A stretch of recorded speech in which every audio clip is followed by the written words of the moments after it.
Hello hi नमस्ते सत श्री अकाल केड़ो हाल है कैसा काय है। मैं रजत गाड़े स्वागत करता हूं आपका आनंद मॉडल इंस्टीट्यूशन के एक नई वीडियो के अंदर। तो अभी तक चैप्टर 1 को तो हम कंप्लीट कर चुके हैं। अब बारी है चैप्टर नंबर 3 को करने की। बहुत ही इंटरेस्टिंग चैप्टर है चैप्टर नंबर 3। हम जानेंगे इसके अंदर बिजनेस एनवायरनमेंट क्या होता है, उसका इंपैक्ट क्या होता है हमारे बिजनेस के अंदर, क्या फीचर्स, क्या इंपॉर्टेंस, क्या डायमेंशन, डीमोनेटाइजेशन, सब कुछ जाने वाले हैं चैप्टर के अंदर। तो चलिए शुरू करते हैं क्या हमारा चैप्टर नंबर 3 जिसका नाम क्या बिजनेस एनवायरनमेंट। ओके, तो चैप्टर नंबर 3 बिजनेस एनवायरनमेंट।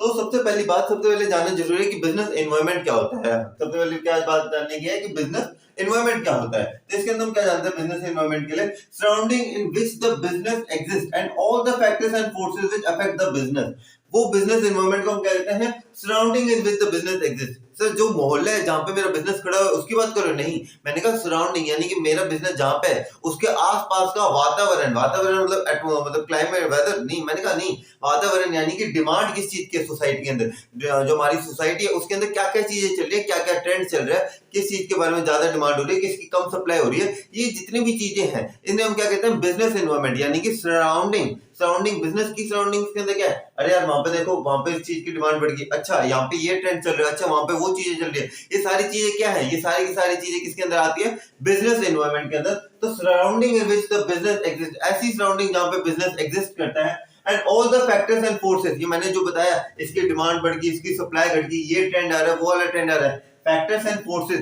अब एक बताओ, अगर आपकी कपड़ों की कंपनी है, ठीक है, एक पर्टिकुलर ट्रेंड आ रहा है कपड़ों के अंदर, क्या आपकी कंपनी को अफेक्ट होगा? हाँ जी सर, ये ट्रेंड आ रहा है सर, इस ट्रेंड को लाने से कहीं ना कहीं हमारी कंपनी के अंदर अगर हम उस ट्रेंड को अपनाते नहीं है तो हमारी कंपनी को क्या हो सकता है, नुकसान हो सकता है। आपकी कंपनी को क्या हो सकता है, अफेक्ट हो सकता है। बिल्कुल सही है। वैसे ही अगर किसी चीज की कम डिमांड है, आप उसी चीज के अंदर डील करते हो, आप क्या करोगे, अच्छा इसकी डिमांड कम, इसकी डिमांड बढ़ाते हैं, इसकी क्या करने पड़ेगा हमें, किसी की सप्लाई कम है तो हम क्या कहेंगे, इसकी सप्लाई बढ़ाओ। तो ये सारी की सारी चीजें क्या है, बिजनेस एनवायरनमेंट ही तो है। वर्ड्स पे जाओ, surrounding in with the business exist, ऐसी सराउंडिंग जहां पे क्या एग्जिस्ट करता है, आपका business. Surrounding in with the business exist and all the factors and forces, और वो जितने भी फैक्टर्स एंड फोर्सेस हैं व्हिच अफेक्ट द बिजनेस, जो आपके बिजनेस को क्या करेंगे, अफेक्ट करेंगे। अब बिजनेस एनवायरनमेंट तो आ गया, अब इसके अलावा एक और टर्म आ जाती है। तो बिजनेस एनवायरनमेंट तो पता चल गया कि अच्छा, आपने कहा कि इसकी डिमांड बढ़ गई, इसकी सप्लाई बढ़ गई, वो ट्रेंड आ गया, ये ट्रेंड आ गया, उस पर्टिकुलर इंडस्ट्री के अंदर ज्यादा कैपेबिलिटी है, उसके अंदर कम कैपेबिलिटी है। ऐसा होता है ना कि अगर आपने जब कॉमर्स ली थी तब आप लोगों ने भी तो ये सोचा ही होगा कि अच्छा यार इस फील्ड के अंदर ज्यादा स्कोप है, नहीं इसके अंदर कम स्कोप है, क्या है, एनवायरनमेंट ही तो है ये एक तरीके का। अब मैं इसके अंदर एक छोटा सा कंसेप्ट निकालता हूँ बिजनेस एनवायरनमेंट का। मैंने कहा कि बिजनेस एनवायरनमेंट क्या एक बड़ा कंसेप्ट है, ठीक है, बिजनेस एनवायरनमेंट क्या है, एक बड़ा कंसेप्ट है। अब मैं कह रहा हूँ इस चीज की डिमांड बढ़ गई, मुझे कैसे पता चला भाई, अंतर्यामी तो हूं नहीं मैं, बाबा बुबा हूं नहीं, इस चीज की डिमांड बढ़ गई, वो पर्टिकुलर ट्रेंड आ गया, ये पर्टिकुलर चीज आ गई।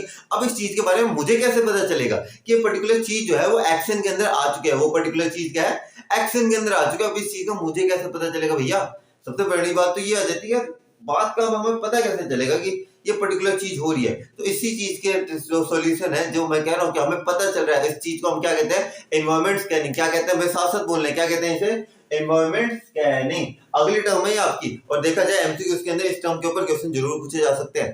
ठीक है, एनवायरनमेंट स्कैनिंग के अंदर हम क्या कहते हैं, it refers to having complete awareness and understanding of the business environment. It refers to having क्या, कंप्लीट अवेयरनेस, पूरी जानकारी, और क्या उसके साथ साथ जानकारी के साथ अवेयरनेस के साथ अंडरस्टैंडिंग। यार इसकी डिमांड बढ़ रही है, अच्छा इसकी डिमांड बढ़ रही है तो मुझे इसके लिए क्या करना पड़ेगा, अच्छा मुझे इसके लिए अच्छा ज्यादा स्टॉक यानी मुझे अपनी सप्लाई बढ़ानी पड़ेगी। इसकी डिमांड घट रही है तो उस पर्टिकुलर प्रोडक्ट की डिमांड बढ़ रही है, क्या बढ़ा दो, सप्लाई बढ़ा दो। ये सारी चीजें क्या है, हैविंग कंप्लीट अवेयरनेस, अवेयरनेस होने की, अच्छा ये पर्टिकुलर चेंज आ रही है, ये ट्रेंड आ रहा है, ठीक है, क्या एक पर्टिकुलर मेरे क्लोथ मैन्युफैक्चरिंग कंपनी, अच्छा ये पर्टिकुलर ट्रेंड आ रहा है, क्या, हैविंग कंप्लीट अवेयरनेस, अच्छा ये ट्रेंड आ रहा है, इसकी वजह से डिमांड किस तरीके से बढ़ेगी, अंडरस्टैंडिंग। वर्ड्स पे जाओ, देखो वर्ड जब तक बिजनेस के क्लियर होंगे ना तभी बात समझ में आएगी। Having, it refers to having complete awareness, पूरी अवेयरनेस और अंडरस्टैंडिंग होना किसके, ऑफ बिजनेस एनवायरनमेंट, आपका जो बिजनेस एनवायरनमेंट है उसकी कंप्लीट अंडरस्टैंडिंग और कंप्लीट अवेयरनेस होना। No business can survive ignoring the effect of business environment, और ऐसा कोई भी बिजनेस नहीं है जो इग्नोर, मतलब अगर वो इग्नोर कर देता, अच्छा यार जो मार्केट में चल रहा है अपनों को फर्क नहीं पड़ता, ऐसा कोई बिजनेस नहीं है जो ये हरकत करता और वो सर्वाइव कर रहा हो। बेस्ट एग्जांपल दूं, नोकिया। तो नोकिया, हाँ मैंने कहा बाहर की डिमांड क्या थी सर, बाहर की डिमांड थी सॉफ्टवेयर। नोकिया ने किस पे फोकस किया, हार्डवेयर के ऊपर। डूबा है कि नहीं डूबा सर, डूबा, डेफिनेटली डूबा। ऐसी एक नहीं, बहुत सारी ऐसी कंपनीज हैं जो कि क्या करती हैं, जो अपने जो बिजनेस एनवायरनमेंट का है उन्हें क्या कर देती है, इग्नोर कर देती है, चलो कोई बात नहीं, बाहर का जो चल रहा है कोई बात नहीं, होने दो, हम अपने अकॉर्डिंग चलेंगे, और जो कहते हैं ना हम अपने अकॉर्डिंग चलेंगे, उनका सर्वनाश हमारा बिजनेस एनवायरमेंट ही करते। क्यों? हमारा ह्यूमन नेचर है। चैप्टर नंबर 1 में क्या पढ़ा है? Human nature is unpredictable. हम प्रेडिक्ट नहीं कर सकते कि अच्छा ह्यूमन नेचर के अंदर अच्छा अब इसका ये मूड बन रहा है, वो मूड बन रहा है। यार ट्रेंड तो रोज बदलते हैं। एक मीशो के अंदर आप देखते हो कि हर न्यू मतलब फ्लिपकार्ट के अंदर होता है ना, वो छोटे छोटे बच्चे से आ जाते हैं, वो कहते हैं कि रोज नए ट्रेंड्स, आलिया भट्ट भी आती है, मतलब कहते हैं रोज नए ट्रेंड्स। तो रोज नए ट्रेंड्स हैं, तो अब ये जो ट्रेंड्स आ रहे हैं इनकी कंप्लीट अवेयरनेस रखना। और अवेयरनेस अकेली काफी नहीं है। आपको पता है नोकिया को भी ऐसे, आप अगर हम बात करें, नोकिया को क्या नहीं पता था कि सॉफ्टवेयर आ चुका है? नोकिया को पता था, अवेयरनेस थी उसके अंदर, अंडरस्टैंडिंग नहीं थी। उसने अंडरस्टैंड करके इंप्लीमेंट नहीं किया अपने एक्शंस को। जब तक आप अंडरस्टैंडिंग नहीं करोगे ना, तब तक आपकी अवेयरनेस किसी काम की नहीं है। तो एनवायरमेंट के अंदर हम क्या कहते हैं? Having complete awareness. अवेयरनेस है हमारे पास, साथ ही साथ क्या है? अंडरस्टैंडिंग होनी चाहिए। वापस पढ़ते हैं इसे। It refers to having complete awareness and understanding. It refers to having complete awareness and understanding of business environment, and no business can survive ignoring the effect of business environment. Business environment के effects को ignore करके कोई business survive नहीं कर सकता है। अगले points के ऊपर आ जाते हैं गाइस। ओके, तो अब हम आ चुके हैं फीचर्स के ऊपर। Features on the way. चलिए देखते हैं फीचर्स ऑन द वे। और अभी आप लोगों की गर्मियों की छुट्टियां चल रही है ना, वैसे है ना। एक चलो, क्योंकि जून के अंदर क्या पता काफी बच्चे बाद में जाके, तो बाद के अंदर भी अगर आपकी छुट्टियां चल रही है ना, आई रिकमेंड यू बुक। ठीक है, मेरी तरफ से एक बुक पढ़ो, मैं रिकमेंड करता हूँ यार। आपकी एक बुक है इग्नाइटेड माइंड नाम करके है, ठीक है। देखो बहुत बढ़िया बुक है, ठीक है। मैं इसका कोई पेड प्रमोशन नहीं है, मैं अपनी तरफ से बता रहा हूँ। ये बुक है, बहुत बढ़िया बुक है। छुट्टियां ना यार, छुट्टियों के अंदर देखो तुम ज्यादा टाइम वेस्ट मत करो, ठीक है। मतलब एंजॉय करो यार, छुट्टियां एंजॉय करने के लिए अगर टाइम मिले ना, बुक रीडिंग की हैबिट बनाओ और ये बुक पढ़ो, ठीक है। ये मेरी तरफ से एडवाइस है। इग्नाइटेड माइंड से बहुत बढ़िया है, एपीजे अब्दुल कलाम जी की है, बहुत बढ़िया बुक है, प्लीज रीड कर लेना। अब वापस आ जाते हैं हम अपने टॉपिक के ऊपर, ठीक है। ओके, अब आ रही है हमारी किसकी? Features of business environment. अब किसकी बात आ चुकी है? फीचर्स किसके? बिजनेस एनवायरनमेंट के क्या क्या फीचर्स है। अब सर इसके फीचर्स, या फीचर्स तो सब में होते हैं यार, इसे भी हम देख लेंगे। मैंने कहा बिल्कुल भी नहीं, इस चैप्टर के फीचर्स के साथ नो रिस्क। क्योंकि इस चैप्टर के अंदर देखा जाए फीचर्स ही पूछे जाते हैं। फीचर्स ही क्यों पूछे जाते हैं? एक कनेक्शन है इसके अंदर। फीचर्स है ना, थोड़े टिपिकल है इसके, और बड़ा मजा भी आएगा इस फीचर्स को पढ़ने के लिए। तो चलिए देखते हैं क्या क्या फीचर्स होते हैं इसके। सबसे पहला फीचर है स्पेसिफिक एंड जनरल फोर्सेस। सबसे पहला फीचर क्या आता है इसके अंदर? Specific and general forces. अब सर ये क्या होता है? मैंने कहा देखो, एक जब जो बिजनेस एनवायरनमेंट है ना, कुछ स्पेसिफिक फोर्सेस होते हैं, कुछ जनरल फोर्सेस होते हैं। तो बात थोड़ी समझ में नहीं है, मैंने कहा समझो मेरी बात ध्यान से सुनो। अब देखो मैं कहता हूँ कि अच्छा मान लो ऐसा क्या है, मेरे एक दोस्त है, ठीक है, उसकी एक कंपनी है, ठीक है, कपड़ों की, ठीक है। मैं उस बंदे के पास गया, और भाई कैसा है यार? भाई क्या बताऊं यार, माड़े हाल है। मैंने पूछा क्या बात होगी भाई, क्या बात होगी? वो कह रहे यार मेरे जितने भी वर्कर्स है ना, स्ट्राइक पे चले जा चुके हैं। मेरे सारे के सारे वर्कर्स स्ट्राइक बैठे, मेरे को काम करने वाला बंदा नहीं है। ओह, तो तुम्हारी भी हालत खराब चल रही है? हाँ जी, मेरी हालत खराब चल रही है। मैं दूसरे वाले सिलाई वाले भाई के पास गया, भाई आपकी हालत कैसे? कहता भाई अपने मस्त मौज में बंदे लगे पड़े हैं काम के अंदर। अब ये सिचुएशन देख लो, यहाँ पे देखा जाए फर्म ए और फर्म बी है। फर्म ए वाला बंदा क्या करे? यार परेशान है यार, मेरे एम्प्लॉयज क्या स्ट्राइक पे चले जा चुके हैं, मेरी बदनामी हो रही है, मेरा काम नहीं हो रहा। दूसरे वाले फर्म से मैंने बात की, दूसरे वाला फर्म क्या कहता है? भाई देखो अपना काम मस्त चल रहा है, अपने बंदे लगे पड़े हैं, अच्छा खासा धंधा पानी हो रहा है, मस्त खा पी रहे हैं। अगर देखा जाए ये इस फर्म के अंदर क्या ये बिजनेस एनवायरनमेंट का पार्ट है? हाँ जी सर, एक फर्म को अफेक्ट हो रहा है पर दूसरे को फर्म का अफेक्ट नहीं हो रहा। क्या मैं कहूँ एक सिचुएशन है जिससे एक पर्टिकुलर बिजनेस को ही अफेक्ट होता है। इसके वर्कर स्ट्राइक पे गए, इसके वर्कर स्ट्राइक पे जाने से क्या इस फर्म बी को कोई बेनिफिट है? नहीं सर, फर्म भी अपना काम देख रहा है, फर्म में अपना काम देख रहा है। उसी तरीके से जो स्पेसिफिक फोर्स है, यानी कि जो एक पर्टिकुलर बिजनेस के ऊपर है, आपके वर्कर स्ट्राइक पे गए तो पड़ोसियों को नुकसान करेंगे नहीं। आपका बच्चा फेल हुआ तो पड़ोसियों के बच्चे को तो नहीं जाके कहोगे ना कि तू ज्यादा नंबर क्यों लेके आया, नहीं कर सकते। वो मारपीट का अलग होता है, ठीक है, पड़ोसी का बच्चा ज्यादा नंबर लेके आया तो अलग चीज होती है। लेकिन अगर उस अलग हिसाब से देखा जाए बिजनेस के पॉइंट ऑफ व्यू से, आपका बिजनेस के अंदर एक पर्टिकुलर फैक्टर है जो अफेक्ट कर रहा है, क्या दूसरे बिजनेस को इससे कोई फायदा मिलेगा? नहीं सर, मतलब फायदा मतलब वैसे मिल जाएगा कि आपका डाउनफॉल आ रहा है क्या, पर वो सेम चीज आपके बिजनेस को अफेक्ट करेगी? नहीं, आपका बिजनेस डाउनफॉल जा रहा है, आपका भी बिजनेस डाउनफॉल जाएगा? नहीं सर, इनका जा रहा है ना, इनका तो पर्टिकुलर फोर्स है, मेरे तो एम्प्लॉय सही जगह है। ऐसे फोर्सेस को क्या कहा जाता है? Specific forces. ऐसे फोर्सेस को क्या कहा जाता है? स्पेसिफिक फोर्सेस कहा जाता है। Specific forces are the forces which directly affect the business while general forces are the forces which indirectly affect the business। अब सर स्पेसिफिक फोर्सेस तो आ गए, ठीक है। अब हम आ जाते हैं वापस जब मोदी जी के बारे में बात कर लें, ठीक है। अब मोदी जी आए, महंगाई आ चुकी है, चलो तब ठीक है भाई, महंगाई आ चुकी है, तू बता तेरे क्या हाल चल रहे हैं? यार महंगाई है, हाल मारे, अरे पता नहीं यार, प्रॉफिट ही एकदम कम हो गया। मैंने कहा अच्छा ठीक है, मैं वापस फॉर्म बी के पास गया, मैंने भाई आप बताओ महंगाई चल रही है, क्या हाल है? भाई हम भी परेशान है। देखो कुछ टाइम पहले ये दोनों अलग अलग सिचुएशंस में थे। ये बंदा कह रहा था कि भाई नहीं मेरे हालत खराब है, ये बंदा कह रहा है मेरी हालत सही है। अब एक ऐसा फोर्स है जिसे मैंने क्या नाम लिया? महंगाई, इन्फ्लेशन, डिफ्लेशन, मंदी। अंधी भाई तेरे क्या हाल है, माड़े हैं भाई, तेरे क्या हाल है, तेरे भी माड़े हैं, दोनों के हाल माड़े हैं। क्यों? क्योंकि ये सिचुएशन ऐसी है जो सबको अफेक्ट करेगी। क्या एक चीज बताओ, अगर महंगाई आएगी क्या अंबानी साहब को अफेक्ट नहीं होगा? हाँ जी होगा। एक सड़क चलते भिखारी को फायदा अफेक्ट नहीं होगा? होगा सर। हर एक बंदे को जिससे अफेक्ट होता है, ऐसा बिजनेस इन्वायरमेंट को क्या कहा जाता है? जनरल फोर्सेस कहा जाता है। लेकिन ऐसा बिजनेस इन्वायरमेंट जिसे एक पर्टिकुलर फॉर्म को अफेक्ट होता है, उस सॉरी उस पर्टिकुलर चीज को हम क्या कहते हैं? Specific force. उस पर्टिकुलर फोर्स को हम क्या कहते हैं? स्पेसिफिक फोर्स कहते हैं। ठीक है, आगे देखते हैं स्पेसिफिक फोर्सेस के अंदर कौन कौन आ जाता है। देखो स्पेसिफिक फोर्सेस के एग्जांपल क्या क्या है। ठीक है, मेरा फर्म है, मैंने पूछा भाई क्या दिक्कत होगी? भाई इन्वेस्टर्स के अंदर, भाई इन्वेस्टर्स पैसा नहीं दे रहे। अच्छा, इससे कोई इफेक्ट करेगा? किसी और फर्म को तो इफेक्ट नहीं करेगा। कौन सा फोर्स है? Specific force. सप्लायर्स, भाई मेरे सप्लायर्स है ना ढंग से मुझे सप्लाई नहीं कर रहे, इससे ये इफेक्ट करेगा? किसी और फर्म को इफेक्ट करेगा? इसे ही इफेक्ट करेगा ना, स्पेसिफिक फोर्स। एम्प्लॉय, भाई मेरे एम्प्लॉय स्ट्राइक पे चले गए, मुझे इफेक्ट करेगा? किसी तीसरे को इफेक्ट करेगा? मुझे ही इफेक्ट करेगा। तो ये सारे के सारे किसके हैं? एग्जांपल स्पेसिफिक फोर्सेस क्या है। अगला फोर्स आता है इसके अंदर जनरल फोर्सेस। अगला फोर्स कौन सा है इसके अंदर? General forces. भाई इन्फ्लेशन आ गया, भाई इन्फ्लेशन आ गया, दोनों की जगह इन्फ्लेशन। भाई इन्फ्लेशन हर जगह, इन्फ्लेशन आ गया, महंगाई आ गई, भाई डिफ्लेशन है, मंदी है, मार्केट में पैसा नहीं है। ये सारी चीजें क्या करेंगी? सारे बिजनेस को अफेक्ट करेगी। किसे अफेक्ट करेगी? सारे के सारे बिजनेस को अफेक्ट करेगी। तो जनरल फोर्सेस के अंदर जैसे आ जाते हैं हमारे पास सोशल, टेक्नोलॉजिकल, लीगल, एनवायरमेंट। ये पांचों के पांचों डायमेंशंस हैं जिनके बारे में आपको अच्छे से बताऊंगा। इसके लिए आप थोड़ा सा इंतजार कीजिए, क्योंकि हम डायमेंशंस के अंदर मैं पांचों डायमेंशंस है उन्हें अच्छे से समझाऊंगा, कीवर्ड समझाऊंगा उनके कि किस किस कीवर्ड से क्या क्या अटेम्प्ट करना होता है। बहुत मजा आने वाला है और अच्छे से चैप्टर को होने वाला है। अगर अभी तक चैप्टर को, चैनल को सब्सक्राइब नहीं किया तो प्लीज कीजिएगा। अभी हम 386 सब्सक्राइबर्स पे, कृपया अगर प्लीज आप लोगों का सपोर्ट दिखाया, 400 पार कर ले हम लोग, तो थैंक यू सो मच। अगर आप प्लीज अगर सब्सक्राइब अगर अभी दबाया तो उसके लिए थैंक यू। ठीक है, चैप्टर अभी भी चल रहा है, वीडियो नहीं कंप्लीट हुई। ओके, जनरल फोर्स आप फॉर एग्जांपल के लिए देखते हैं। Workers on strike will affect that specific business only. अब वर्कर्स आपके स्ट्राइक पे चले गए तो ये किसे अफेक्ट करेगा? आपके ही बिजनेस को अफेक्ट करेगा। Only is an example of specific forces will affect the specific business only. It's an example of specific forces. And inflation is will affect the general forces. Inflation Ambani साहब को भी affect करेगी तो टाटा साहब को भी अफेक्ट करेगी। अंबानी साहब के वर्कर्स के अंदर कोई दिक्कत आई तो वो अंबानी साहब को भी अफेक्ट करेगी।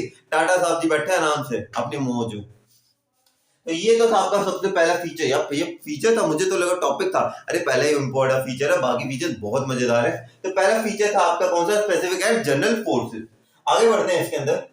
अगला पॉइंट आता है हमारे पास इंटर रिलेटेड। अगला पॉइंट क्या आता है हमारे पास? Inter related. क्या मतलब सर इंटर रिलेटेड मतलब क्या? जुड़े हुए। मैंने कहा बिल्कुल सही है, वर्ड्स की गहराई को समझो। इंटर रिलेटेड, इंटर रिलेटेड है। इंटर रिलेटेड किस तरीके से? देखो, all the forces and factors are inter related to each other. जितने भी बिजनेस के फोर्सेस और फैक्टर्स है ना, वो क्या है? इंटर रिलेटेड है। क्या है वो? इंटर रिलेटेड है एक दूसरे से। ठीक है सर, ये बात थोड़ी समझ में नहीं है। मैंने क्या एग्जांपल देता हूँ यार। आजकल आपने एक मीम सी देखी हुई है जिसके अंदर होता है ना कि वेस्टर्न कल्चर, आजकल लोग क्या वेस्टर्न कल्चर की तरफ अडॉप्ट हो रहे हैं ना, है ना। मतलब आजकल अगर देखा जाए हमारी जो हिंदू कल्चर है उससे लोग कहाँ पे शिफ्ट हो रहे हैं? थोड़े वेस्टर्न कल्चर की तरफ शिफ्ट हो रहे हैं। हालांकि जो वेस्टर्न कल्चर जहाँ के जिनका ट्रेंड हम लोग कॉपी कर रहे हैं, वो लोग इंडियन कल्चर में आ रहे हैं। मतलब बहुत ही मतलब अजीब सी चीज हो रही है। पर देखो मैं कहता हूँ यार, कोई भी बहुत अनप्रेडिक्टेबल है, हम ह्यूमंस भी कुछ भी कभी भी करते हैं।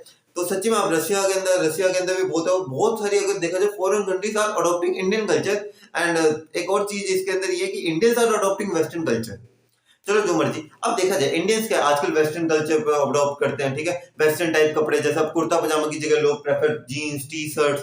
ठीक है, ये सारी चीज अब लोग प्रेफर करते हैं, अब उसके अकॉर्डिंग ही रहना प्रेफर करते हैं। तो मैं क्या कहूँ, एक चीज से मैं कह सकता हूँ कि वेस्टर्न कल्चर को आजकल इंडियंस अडॉप्ट करते हैं। वेस्टर्न कल्चर को जब इंडियंस अडॉप्ट कर रहे हैं, अब क्या इससे वेस्टर्न चीजों की डिमांड बढ़ी? हाँ जी सर। क्या वेस्टर्न जीन्स की पैंट डिमांड बढ़ी? हाँ जी सर। पहले कुर्ता पजामा चलता था, अब jeans pant, jeans T shirt चलते हैं। क्या जीन्स टी शर्ट का मार्केट अपवर्ड हुआ? हाँ जी सर हुआ। तो क्या हुआ? एक फैक्टर से, एक फैक्टर ही तो था ये, कौन सा? Inclination towards the western culture. आजकल हम इंडियन से वेस्टर्न कल्चर की तरफ जा रहे हैं। तो एक ये तो फैक्टर था, और दूसरा फैक्टर, इस एक फैक्टर की वजह से क्या हुआ? डिमांड इंक्रीज हुई किसकी? वेस्टर्न चीजों की, वेस्टर्न फूड की, फास्ट फूड। हम आजकल बर्गर पिज्जा इतने क्यों चल रहे हैं? वेस्टर्न कल्चर हो गया ना हमारे इंडियंस के अंदर। क्या इतनी डिमांड बर्गर्स पिज्जा की आज जितनी है, क्या उतनी ही डिमांड हमारे इंडियन फूड जैसे कि हमारे छोले भटूरे इनकी भी है मतलब। पर क्या उस लेवल पे जिन्हें बर्गर्स और पिज्जा की है?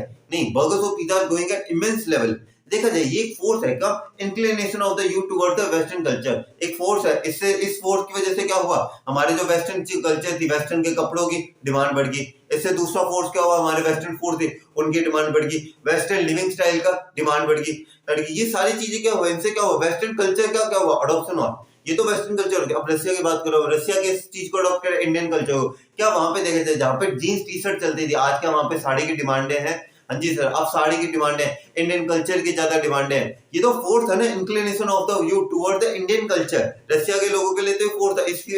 इस एक फोर्स के बाय प्रोडक्ट्स क्या क्या निकले, इससे हमारी साड़ीज की डिमांड इंक्रीज हुई, हमारे इंडियन कल्चर की जो रिक्वायरमेंट्स है उनकी डिमांड क्या हुई, इंक्रीज हुई। तो ये सारे के फोर्सेस हम इससे क्या कंक्लूड करते हैं, सारे फोर्सेस क्या है, इंटर रिलेटेड है। क्या है, सारे फोर्सेस इंटर रिलेटेड है। आइए देखते हैं इसके अंदर क्या कहा गया है।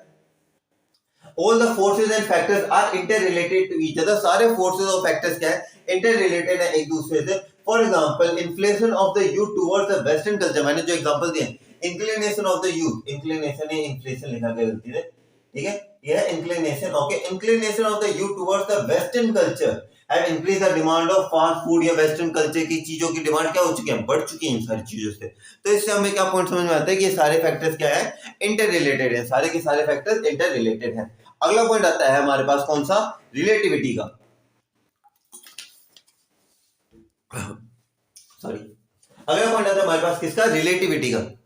सर रिलेटिविटी का क्या मतलब हुआ, मैंने कहा रिलेटिविटी का मतलब ये होता है, अब देखो साड़ी की डिमांड ग्लोबल लेवल पर बढ़ गया, क्या हुआ, साड़ी की डिमांड क्या होगी, ग्लोबल लेवल पे बढ़ गई है, ठीक है। अब देखा जाए साड़ी की डिमांड जब ग्लोबल लेवल पे बढ़ चुकी है, इसका पॉजिटिव इंपैक्ट कहां पे आएगा, सर इंडियन मार्केट के अंदर ही आएगा। Indian market are full of saris. मैंने कहा हाँ, पर अगर मैं कहूँ यूएसए के अंदर क्या होगा इसका, यूएसए के अंदर सर इतना बड़ा इंपैक्ट नहीं आएगा। मैंने पूछा क्यों, वो कहता है कि सर देखो यूएसए के अंदर ज्यादातर है ना जो लोग हैं वो साड़ीज को पहनना प्रेफर नहीं करते, वर्किंग एनवायरनमेंट है ना, वो तो उस तरीके के कपड़े पहनने ज्यादा प्रेफर करते हैं जिनसे उन्हें वर्क करने के अंदर एक पर्सनैलिटी उनकी अच्छी है, मतलब साड़ीज के अंदर नो डाउट बेस्ट पर्सनैलिटी आती है, लेकिन जो बिजनेसमैन वाली टाइप जो पर्सनैलिटी है उनके अकॉर्डिंग थोड़ी उनके कपड़ों के अनुसार होती है। तो उस हिसाब से देखा जाए तो रिलेटिविटी के अंदर हम ये कहते हैं कि जैसे मैंने एग्जांपल दिया कि ग्लोबल लेवल पे साड़ीज की डिमांड बढ़ गई, इंडियन मार्केट के अंदर बूम आ जाएगा, इंडियन मार्केट तो फुल ऑफ साड़ीज है। क्या यूएसए के मार्केट के अंदर भी इतना बड़ा चेंज आएगा, नहीं सर, यूएसए के मार्केट के अंदर इतना बड़ा चेंज नहीं आएगा। मैंने कहा बिल्कुल सही है, यानी कि इसे तो कहते हैं इम्पैक्ट जो होता है ना बिजनेस एनवायरनमेंट का, ये वेरी करता है।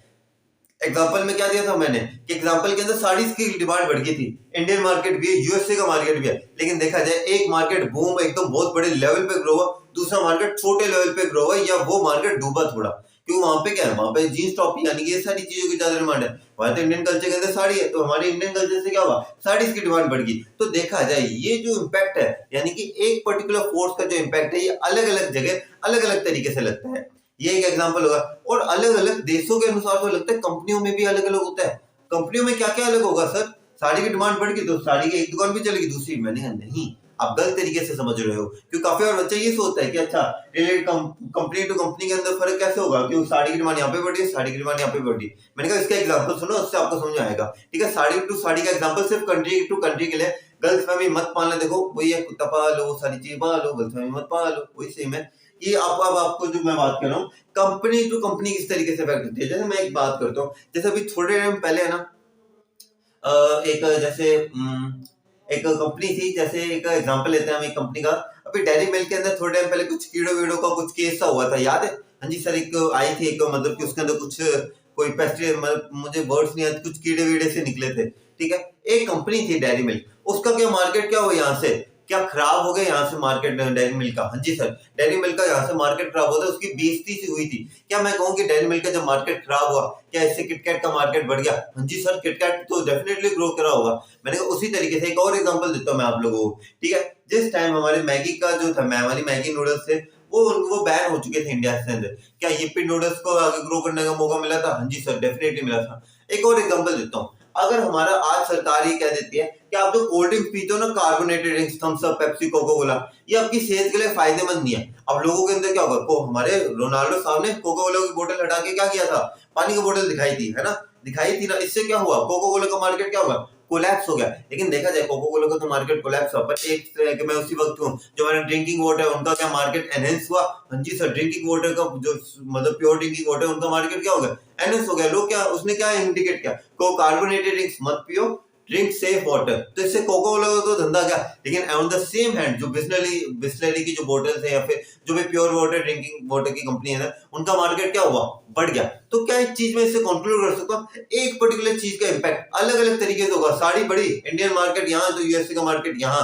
हाँ, यहाँ पे देखा जाए रोनाल्डो साहब ने हमारी 2 बोतलें निकाली, प्योर वाटर का इंडिकेशन दिया, कोका कोला यहाँ से यहाँ, तो बिस्लरी यहाँ से यहाँ। ये सारे इंपैक्ट देखा जाए तो क्या है, ये रिलेटिविटी आती है इनके अंदर। रिलेटिविटी इन द सेंस यहाँ पे क्या है कि रिलेटिविटी का मतलब है कि impact of business environment may vary का मतलब अलग अलग तरीके से होगा। May vary from country to country and company to company. Country to country अलग तरीके से चलेगा, कंपनी टू कंपनी अलग तरीके से चलेगा। ये सारी की सारी चीजें, और इन दोनों को मिक्स मत करना यार। आपको होगा सर साड़ी की तो एक कंपनी को भी फायदा हो, दूसरी कंपनी को नहीं। एग्जांपल्स को वैलिड तरीके से इस्तेमाल करो, तभी उनका अच्छा खासा मीनिंगफुल मीनिंग आप निकाल सकते हो। तो अब आ जाते हैं इसके अंदर नीचे, आगे देखते हैं इसके अंदर। फॉर एग्जांपल यहाँ पे मैंने 2 एग्जांपल दिए हैं। सबसे पहले हम बात करेंगे कंट्री टू कंट्री की। तो increasing the demand of sari will have a positive impact in the Indian market as compared to the USA market. Point clear है। If consumer organisation and pesticide finds, अगर consumer organisation find pesticides in cold drink, या आपकी carbonated drinks है, यहाँ पे कौन सी है आपकी कार्बोनेटेड ड्रिंक्स जो है उसके अंदर will result in the decline of the soft drink industry. आपकी जो सॉफ्ट ड्रिंक है, आजकल तो शाहरुख खान साहब भी कहते हैं सॉफ्ट ड्रिंक नहीं बेटा तूफान।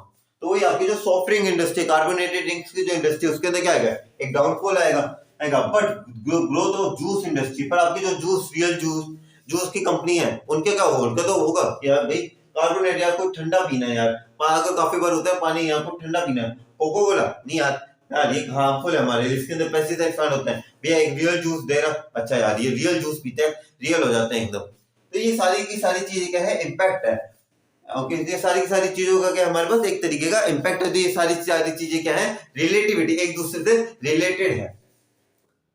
अगला पॉइंट आ जाता है हमारे पास कॉम्प्लेक्स और डायनेमिक। पहले एक चीज बताओ यार, जिन्होंने मेरी चैप्टर नंबर 1 की वीडियो देखी हुई है ना, डायनेमिक का पहले मुझे मतलब बताओ यार। मैं तुम लोगों का टेस्ट लेता हूँ कि तुम मेरी वीडियोस को कितना अच्छे से फॉलो करते हो। डायनेमिक का मुझे मतलब बताओ, डायनेमिक का क्या मतलब होता है, कम ऑन गाइस, ऐसे बताना है। डायनेमिक का क्या मतलब होता है, वेल डन, जो बच्चे जवाब दे रहे हैं बहुत बढ़िया। डायनेमिक का क्या मतलब होता है, कॉन्टिन्यूअसली चेंजिंग। डायनेमिक का क्या मतलब होता है, कॉन्टिन्यूअसली चेंजिंग।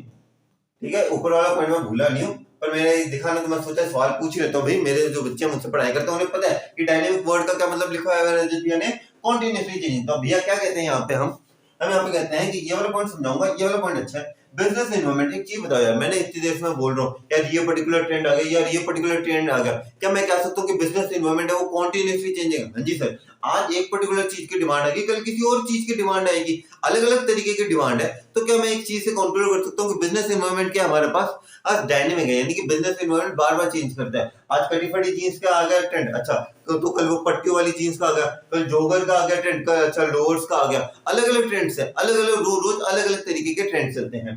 तो यहाँ पे हम कहते हैं business environment is dynamic, that is it continuously changing because of the changes in the social, legal, economical, political and technological environment। Sir ये है क्या चीजें, ये सोशल, लीगल, टेक्नोलॉजिकल, पॉलिटिकल, मैंने कहा था बस आराम से सुनो, पांचों के पांचों डायमेंशन अच्छे से करवाऊंगा। अभी बस इन्हें समझ लो कि ये डायमेंशन है, इनकी वजह से आपका बिजनेस एनवायरनमेंट अफेक्ट होता है, होते हैं। इसके लिए हमारे चैनल के साथ बने रहिए, मैं वीडियो जरूर डालूंगा इनकी, और बहुत मजा आएगा आपको इन चीजों को समझने के अंदर। एक ओरली बता देते हैं, मन के अंदर क्यूरियोसिटी तो आई जाती होगी। Changes in the social, society से रिलेटेड। लीगल, हमारे जो पार्लियामेंट के ऑर्डर्स चलते हैं। इकोनॉमिकल, धंधे से रिलेटेड। पॉलिटिकल, हमारे आसपास की जो सरकारें हैं वो किस तरीके से चलती हैं। टेक्नोलॉजिकल, टेक्नोलॉजी से रिलेटेड जितने भी चेंजेस आते हैं, ये पर्टिकुलरली जितने भी फोर्सेज हैं इनके बारे में डिटेल में पढ़ेंगे, पर जितने भी फोर्सेज हैं क्या इससे हमारा बिजनेस एनवायरनमेंट इफेक्ट होता है? हाँ जी सर, इफेक्ट तो होता है। Therefore it is highly flexible and changes very quickly। यार कपड़ों का मार्केट ही ऐसा है यार, कपड़ों का मार्केट देख लो यार, रोज नई नए ट्रेंड आते हैं, रोज नई नई डिमांड्स आती हैं। तो ये सारी चीजें क्या हाईली फ्लेक्सिबल है और चेंजेस वेरी क्विकली। अब अगले ऊपर वाले पॉइंट पे आ जाओ, मैं भूला नहीं हूँ, काफी बच्चे भूल गए होंगे, मास्टर तो भूल ही गए वाला पॉइंट, मैंने नहीं भूला नहीं है मास्टर आप। कॉम्प्लेक्स का मतलब होता है यार पेपर बड़ा कॉम्प्लेक्स है, समझ में नहीं आ रहा। कॉम्प्लेक्स मतलब डिफिकल्ट टू अंडरस्टैंड, कह सकता हूं मैं। कॉम्प्लेक्स का मतलब है डिफिकल्ट टू अंडरस्टैंड। देखो वर्ड जानते हो, बस वर्ड्स को पकड़ना है यार, ये पर्टिकुलर चीज है बड़ी कॉम्प्लेक्स है यार, समझ में नहीं आ रही, डिफिकल्ट टू अंडरस्टैंड। कॉम्प्लेक्स का मतलब होता है डिफिकल्ट टू अंडरस्टैंड, ये साथ साथ लिख लो मेरे, difficult to understand, difficult to understand business environment is very easy to scan. Sir difficult बोल रहे हैं, अरे बात तो सुनिए यार। Business environment is very easy to scan. Trend क्या चल रहा है वो आपको पता चल जाएगा। ठीक है, आजकल जैसे अगर अभी कोई कच्चा बादाम चल रहा है तो कभी कोई किसी चीज का चल रहा है, ट्रेंड जो आपको पता चल जाएगा। ये वैसे ये एग्जांपल करते हैं, देखो टिकटॉकर्स के लिए पता है, समझना आसान है, वो तो कर भी लेंगे। अलग चीज के बारे में बात करते हैं। ठीक है, अब पर्टिकुलर चीज का देखो, अब एक पर्टिकुलर टाइप ऑफ फैब्रिक की डिमांड आई है। ठीक है, एक पर्टिकुलर टाइप ऑफ फैब्रिक की डिमांड है, आपको पता चल गया। Business environment is easy to scan, क्या चल रहा है वो आपको पता है, but it is very difficult to understand that how it is going to impact the business. पर ये चीज देखना कि बिजनेस को किस तरीके से इम्पैक्ट करेगा, बहुत ही टिपिकल चीज है। मेरे पापा हीरो कंपनी के अंदर काम करते हैं। अब हीरो कंपनी के अंदर भी देखा जाए, कोविड-19 आ गया, पता सबको चल गया। हीरो कंपनी की बात ही नहीं कर रहा, जितने भी ऑटोमोबाइल इंडस्ट्री थी, पता सबको चल गया। अब समझ में किसी को ये ना यार, ऑटोमोबाइल इंडस्ट्री को यार कोविड आ तो गया, अब हम अपनी चीजों की बिक्री कैसे करें, अब हम अपनी चीजों की बिक्री मतलब कैसे, हम अपनी सेल कैसे करें, क्यों हमारे शोरूम तो सारे बंद है, हमारी फैसिलिटी सारी बंद है। अब ना किसी बंदे को अगर अपनी बाइक रिपेयर करवानी हो, वो भी हमारे शोरूम में नहीं आ सकता। तो ये जो चीजें हैं, तो बिजनेस एनवायरनमेंट का क्या हुआ, it's very easy to scan, पता चल गया यार कोविड-19 आ गया, but it is very difficult to understand. बड़ी बड़ी कंपनी है यार, बड़ी कंपनी ने उन्हें समझ में नहीं आ रहा, कोविड आ तो गया, जाएगा कब पता नहीं, इन्हें हम कैप्चर कैसे, हमारा मार्केट जो कैप्चर है वो हम किस तरीके से करेंगे। Very difficult to understand, complex है, इसलिए तो हम कहते हैं it's very difficult to understand at how it is going to impact the business, कि बिजनेस के ऊपर किस तरीके से इम्पैक्ट पड़ेगा। अगले पॉइंट पे आ जाते हैं हम। लास्ट पॉइंट हमारा वो है अनसर्टेन। अनसर्टेन का मतलब क्या होता है, यहाँ पे अनसर्टेन इरेगुलर है। अनसर्टेन मतलब इरेगुलर, सर्टेन क्या होता है यार, एक सर्टेन चीज चल रही जा रही है, चली जा रही है। अनसर्टेन इरेगुलरिटी है इसके अंदर। इसके अंदर हम क्या कहते हैं, business environment is uncertain as it is very easy to detect the changes but very difficult to work according to it. अब आपने डिटेक्ट तो कर लिया, अच्छा ठीक है, एक पर्टिकुलर चीज है, कोविड-19 आ गया, अब कोविड-19 में काम कैसे करें ये तो समझ में नहीं आ रहा। For example changes in fashion and technology, आपकी फैशन टेक्नोलॉजी के अंदर किस तरीके से चेंजेस चलते हैं, वो सारी चीजें क्या है, अनसर्टेन है। तो अभी तक हम लोगों ने फीचर्स ऑफ बिजनेस एनवायरनमेंट को अच्छे से कर लिया था। अब बारी इस चैप्टर के इंपॉर्टेंस को जानने का, कि भाई इंपॉर्टेंस क्या होती है बिजनेस एनवायरनमेंट की। तो चलिए शुरू करते हैं, क्या इंपॉर्टेंस ऑफ बिजनेस एनवायरनमेंट। कौन सा कलर ले आज हम, ब्लू कलर नहीं, चलो रेड ले लेता हूँ। Okay, importance of business environment. हमारा जो बिजनेस एनवायरनमेंट है, बिजनेस एनवायरनमेंट क्या, मैंने पहले वीडियो में समझाया था, वापस बताओ। Surrounding in which the business exist, ऐसी सराउंडिंग जहां पे बिजनेस एग्जिस्ट करता है, और जितने भी फैक्टर्स और फोर्सेस हैं जो कि क्या करते हैं, बिजनेस को अफेक्ट करते हैं, उन्हें हम क्या कहते हैं, बिजनेस एनवायरनमेंट कहते हैं। इसके अलावा हमने एनवायरनमेंट स्कैनिंग भी की थी। एनवायरनमेंट स्कैनिंग क्या होता है, having complete awareness of the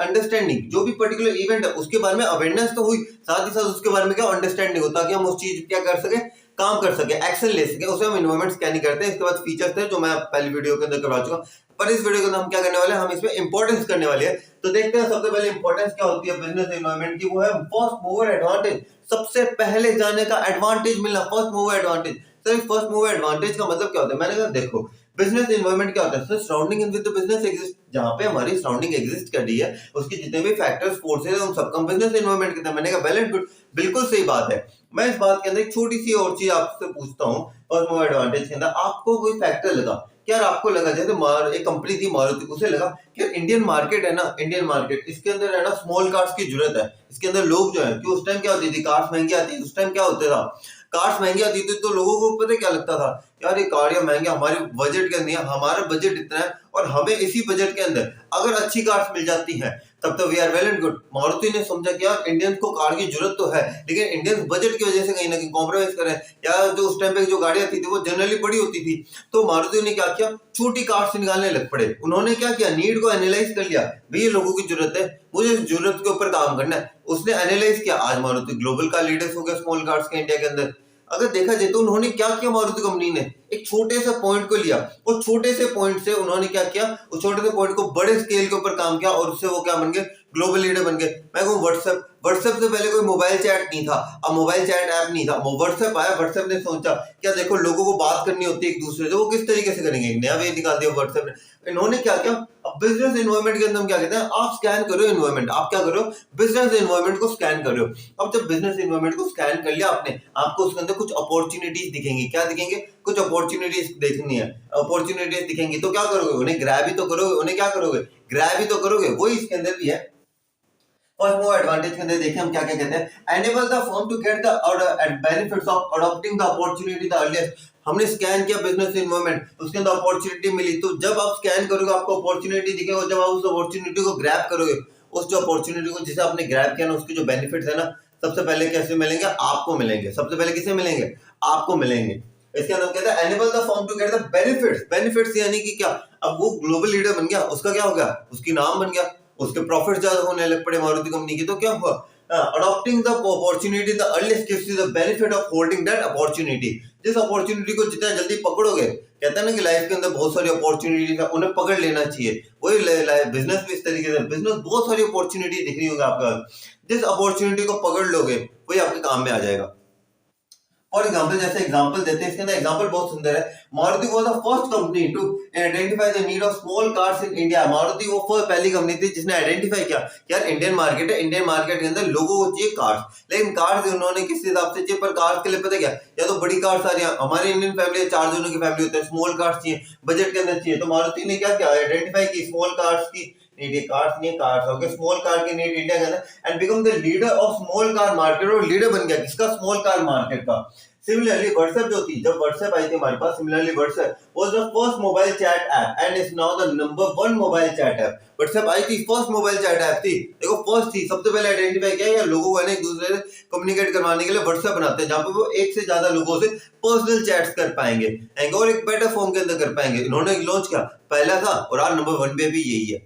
तो ये तो है first mover advantage. First mover advantage के नाम क्या कहते हैं कि आपको अपॉर्चुनिटी दिख रहा है, आप क्या करो? स्कैन करो बिजनेस इन्वायरमेंट का, अपॉर्चुनिटी है, और जो अपॉर्चुनिटी को जितना जल्दी ग्रैब कर लेगा, जो अपॉर्चुनिटी को सबसे पहले जितना जल्दी ग्रैब कर लेगा, उसे उस अपॉर्चुनिटी के सबसे ज्यादा बेनिफिट देखने को मिलेंगे। इसका एग्जांपल है, इसके अंदर पहली लाइन के अंदर आपको देखो, मैं हमेशा कहता हूँ नॉलेज होना अच्छी बात है, पर नॉलेज को लिखना कैसे है वो हमारे चैनल में बताता है आपको। सबसे पहले लाइन के अंदर आपने लिखा, उसके बाद एग्जांपल्स की मदद से लिखना है आंसर, ठीक है? एग्जांपल लिखना है। इसके अंदर आ जाते हैं दूसरे पॉइंट के अंदर, इंप्रूव द परफॉर्मेंस। एक चीज बताओ यार, 2 फॉर्म्स है, ठीक है? एक फॉर्म ने देखा, फॉर्म ए है और एक फॉर्म बी है, ओके? इस साइड ए वाले, इस साइड बी वाले।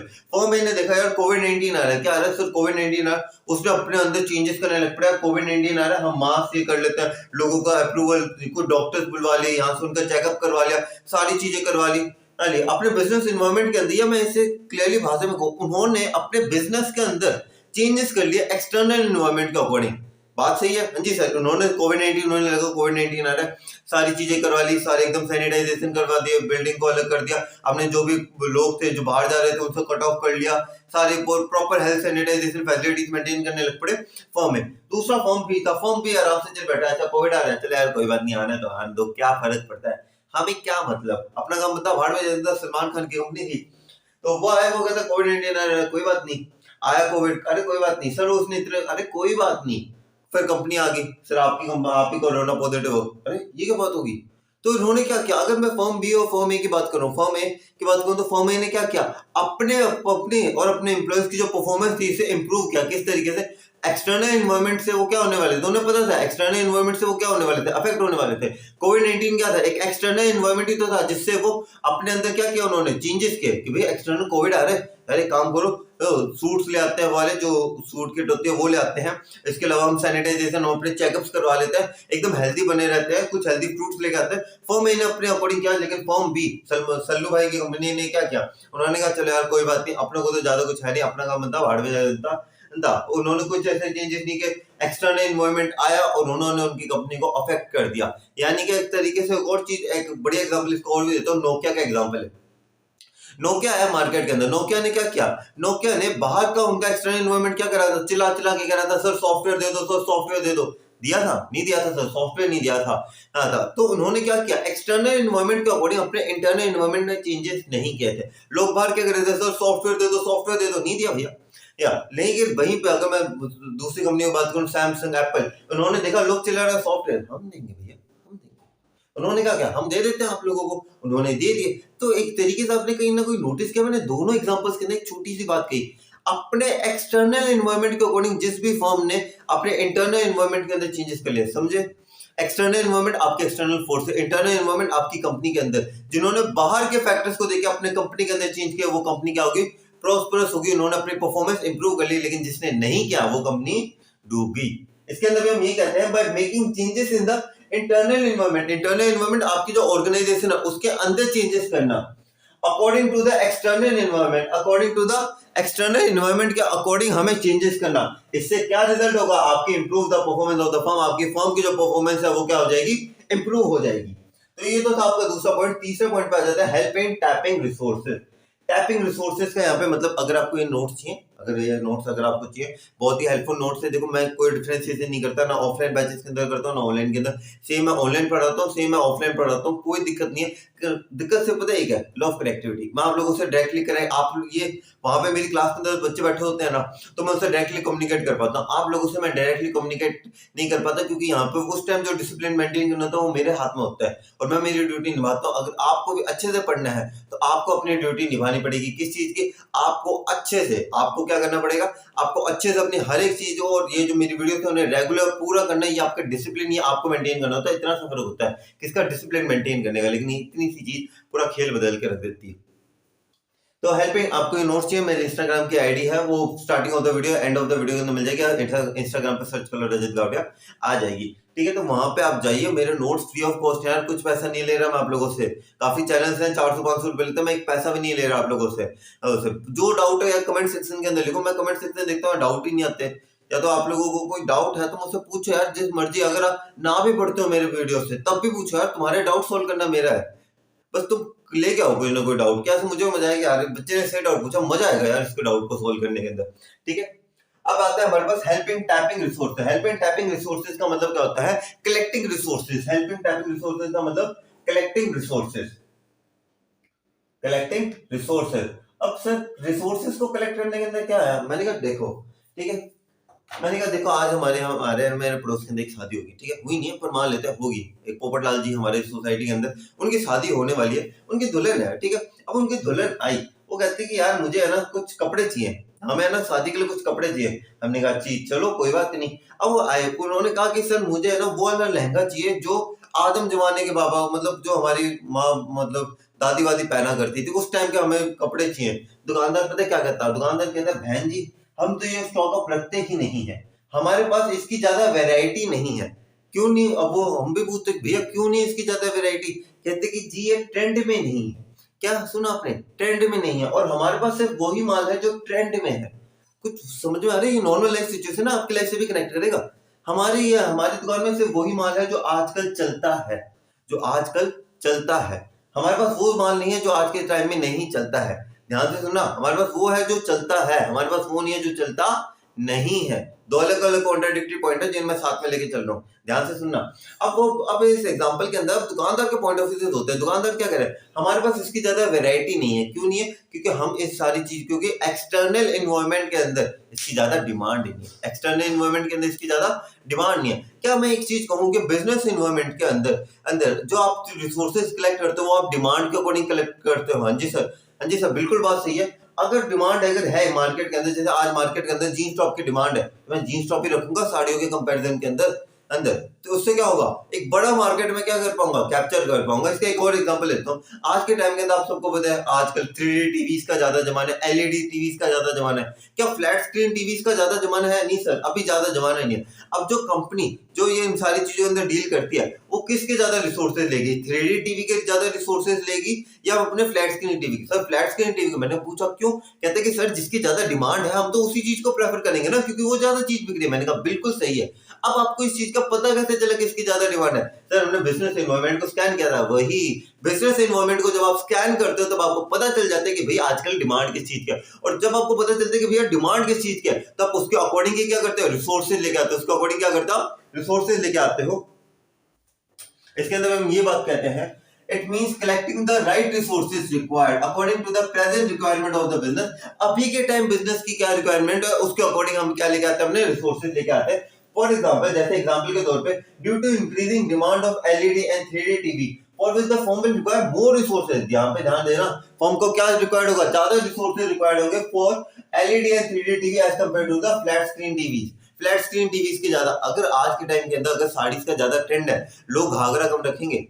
ठीक है, मतलब वो घाघर चुनरी घाघर वाला जो आइडिया है वो अलग रखेंगे, साड़ीज को ज्यादा रखेंगे। और अगर आज के टाइम में जीन्स टॉप की ज्यादा डिमांड है तो लोग साड़ियां कम रखेंगे, जीन्स टॉप ज्यादा रखेंगे। क्यों रखेंगे, क्योंकि एक्सटर्नल एनवायरनमेंट को स्कैन करने के ऊपर उन्हें पता चला है कि हम इस चीज की ज्यादा डिमांड हो, ज्यादा बिकेगी, इसलिए तो हमारी क्या मदद करता है, हेल्पिंग टैपिंग रिसोर्स, यानी कि रिसोर्सेज को कलेक्ट करने के अंदर सबसे ज्यादा मदद करता है हमारा बिजनेस एनवायरनमेंट। अगला पॉइंट आ जाता है हमारे पास help in making plans and policies.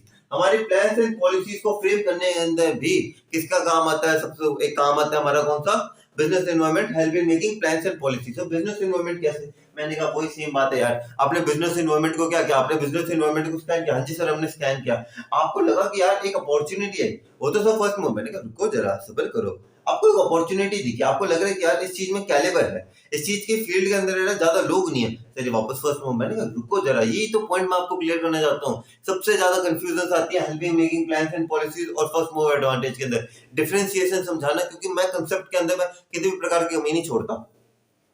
Helping making plans and policies के अंदर हम क्या कहते हैं, क्या आपको एक अपॉर्चुनिटी दिख गई, वो तो आ गया फर्स्ट मूवर एडवांटेज, वो क्या आ गया, फर्स्ट मूवर एडवांटेज आ गया, अब उसको आपको दिख तो गई आपको फर्स्ट मूवर एडवांटेज, अब उसी फर्स्ट मूवर एडवांटेज को आगे कंटिन्यू करने के लिए वो फर्स्ट मूवर एडवांटेज दिख तो गया, आपको देखा कि हाँ यार स्मॉल कार मार्केट का मतलब स्मॉल कार मार्केट है, वैकेंट है, मैं वहां पे जाके कैप्चर कर सकता हूँ, स्मॉल मार्केट को कैप्चर करने के लिए भी तो कुछ करना पड़ेगा, हाँ जी सर, तो उसके लिए क्या बनाओगे सर, प्लान और पॉलिसी बनाएंगे, तो यहाँ पे फर्स्ट मूवर एडवांटेज से तो आपने सर गोल डिसाइड कर लिया, अब उस गोल को पूरा करने के लिए आपको जो प्लान्स एंड पॉलिसीज बनानी पड़ेंगे वो यहाँ पे आता है help in making plans and policies.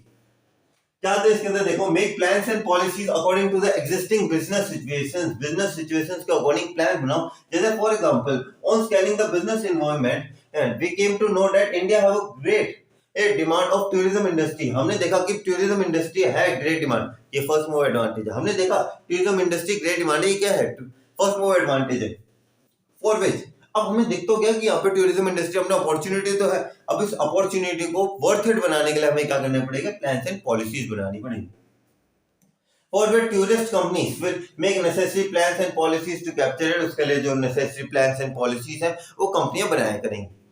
आ जाते हैं हम अपने सेकंड लास्ट पॉइंट के ऊपर, जो कि है वार्निंग टू सिग्नल। तो वार्निंग टू सिग्नल का मतलब मैंने कहा देखो अब वार्निंग टू सिग्नल का क्या मतलब होता है, आप एक मार्केट वाले हो, ठीक है, अब आपको लग रहा है कि यार मेरे एक मार्केट है, मेरे कॉम्पिटिटर है, फॉरेन की कंपनी है, अब वो इंडिया के अंदर आ रही है, क्या होगा यार कंपटीशन बढ़ रहा है, वार्निंग टू सिग्नल, आपको पता कैसे चला वो इंडिया के अंदर आने वाला है, अगर एक कंपनी है जैसे आजकल कार मार्केट के अंदर बहुत नई नई कंपनी आ रही है, कार मार्केट बात नहीं करते, अगर मैं किसी नॉर्मली बात करता हूँ, जब इन्फिनिक्स आया था, ठीक है, इन्फिनिक्स आया था तो रियलमी का क्या हाल हुआ, देखो रियलमी पहले से कंपनी है पहले हमारे यहाँ पे इंडिया के अंदर, अब रियलमी देख रहे हैं कि अच्छा भैया इन्फिनिक्स आ रहा है, इन्फिनिक्स बाहर की कंपनी के अंदर एक बहुत बढ़िया ब्रांड है, इन्फिनिक्स आ रहा है हमारे यहाँ पे, इन्फिनिक्स का हमें ये पता है कि इन्फिनिक्स जो मोबाइल फोन्स हैं वो सबसे बढ़िया रेंज के अंदर निकालते हैं फोन, अब उन्हें लगा कि आप अच्छा ठीक है ये हमारे कंपटीशन के अंदर आ रहा है, अब इन्हें पता कैसे चला, इन्फिनिक्स आने से पहले थोड़ा हिंट तो देगा, coming to India, India coming, अब इन्हें क्या हुआ स्कैन किया इन्होंने बिजनेस एनवायरनमेंट, पता चल गया यार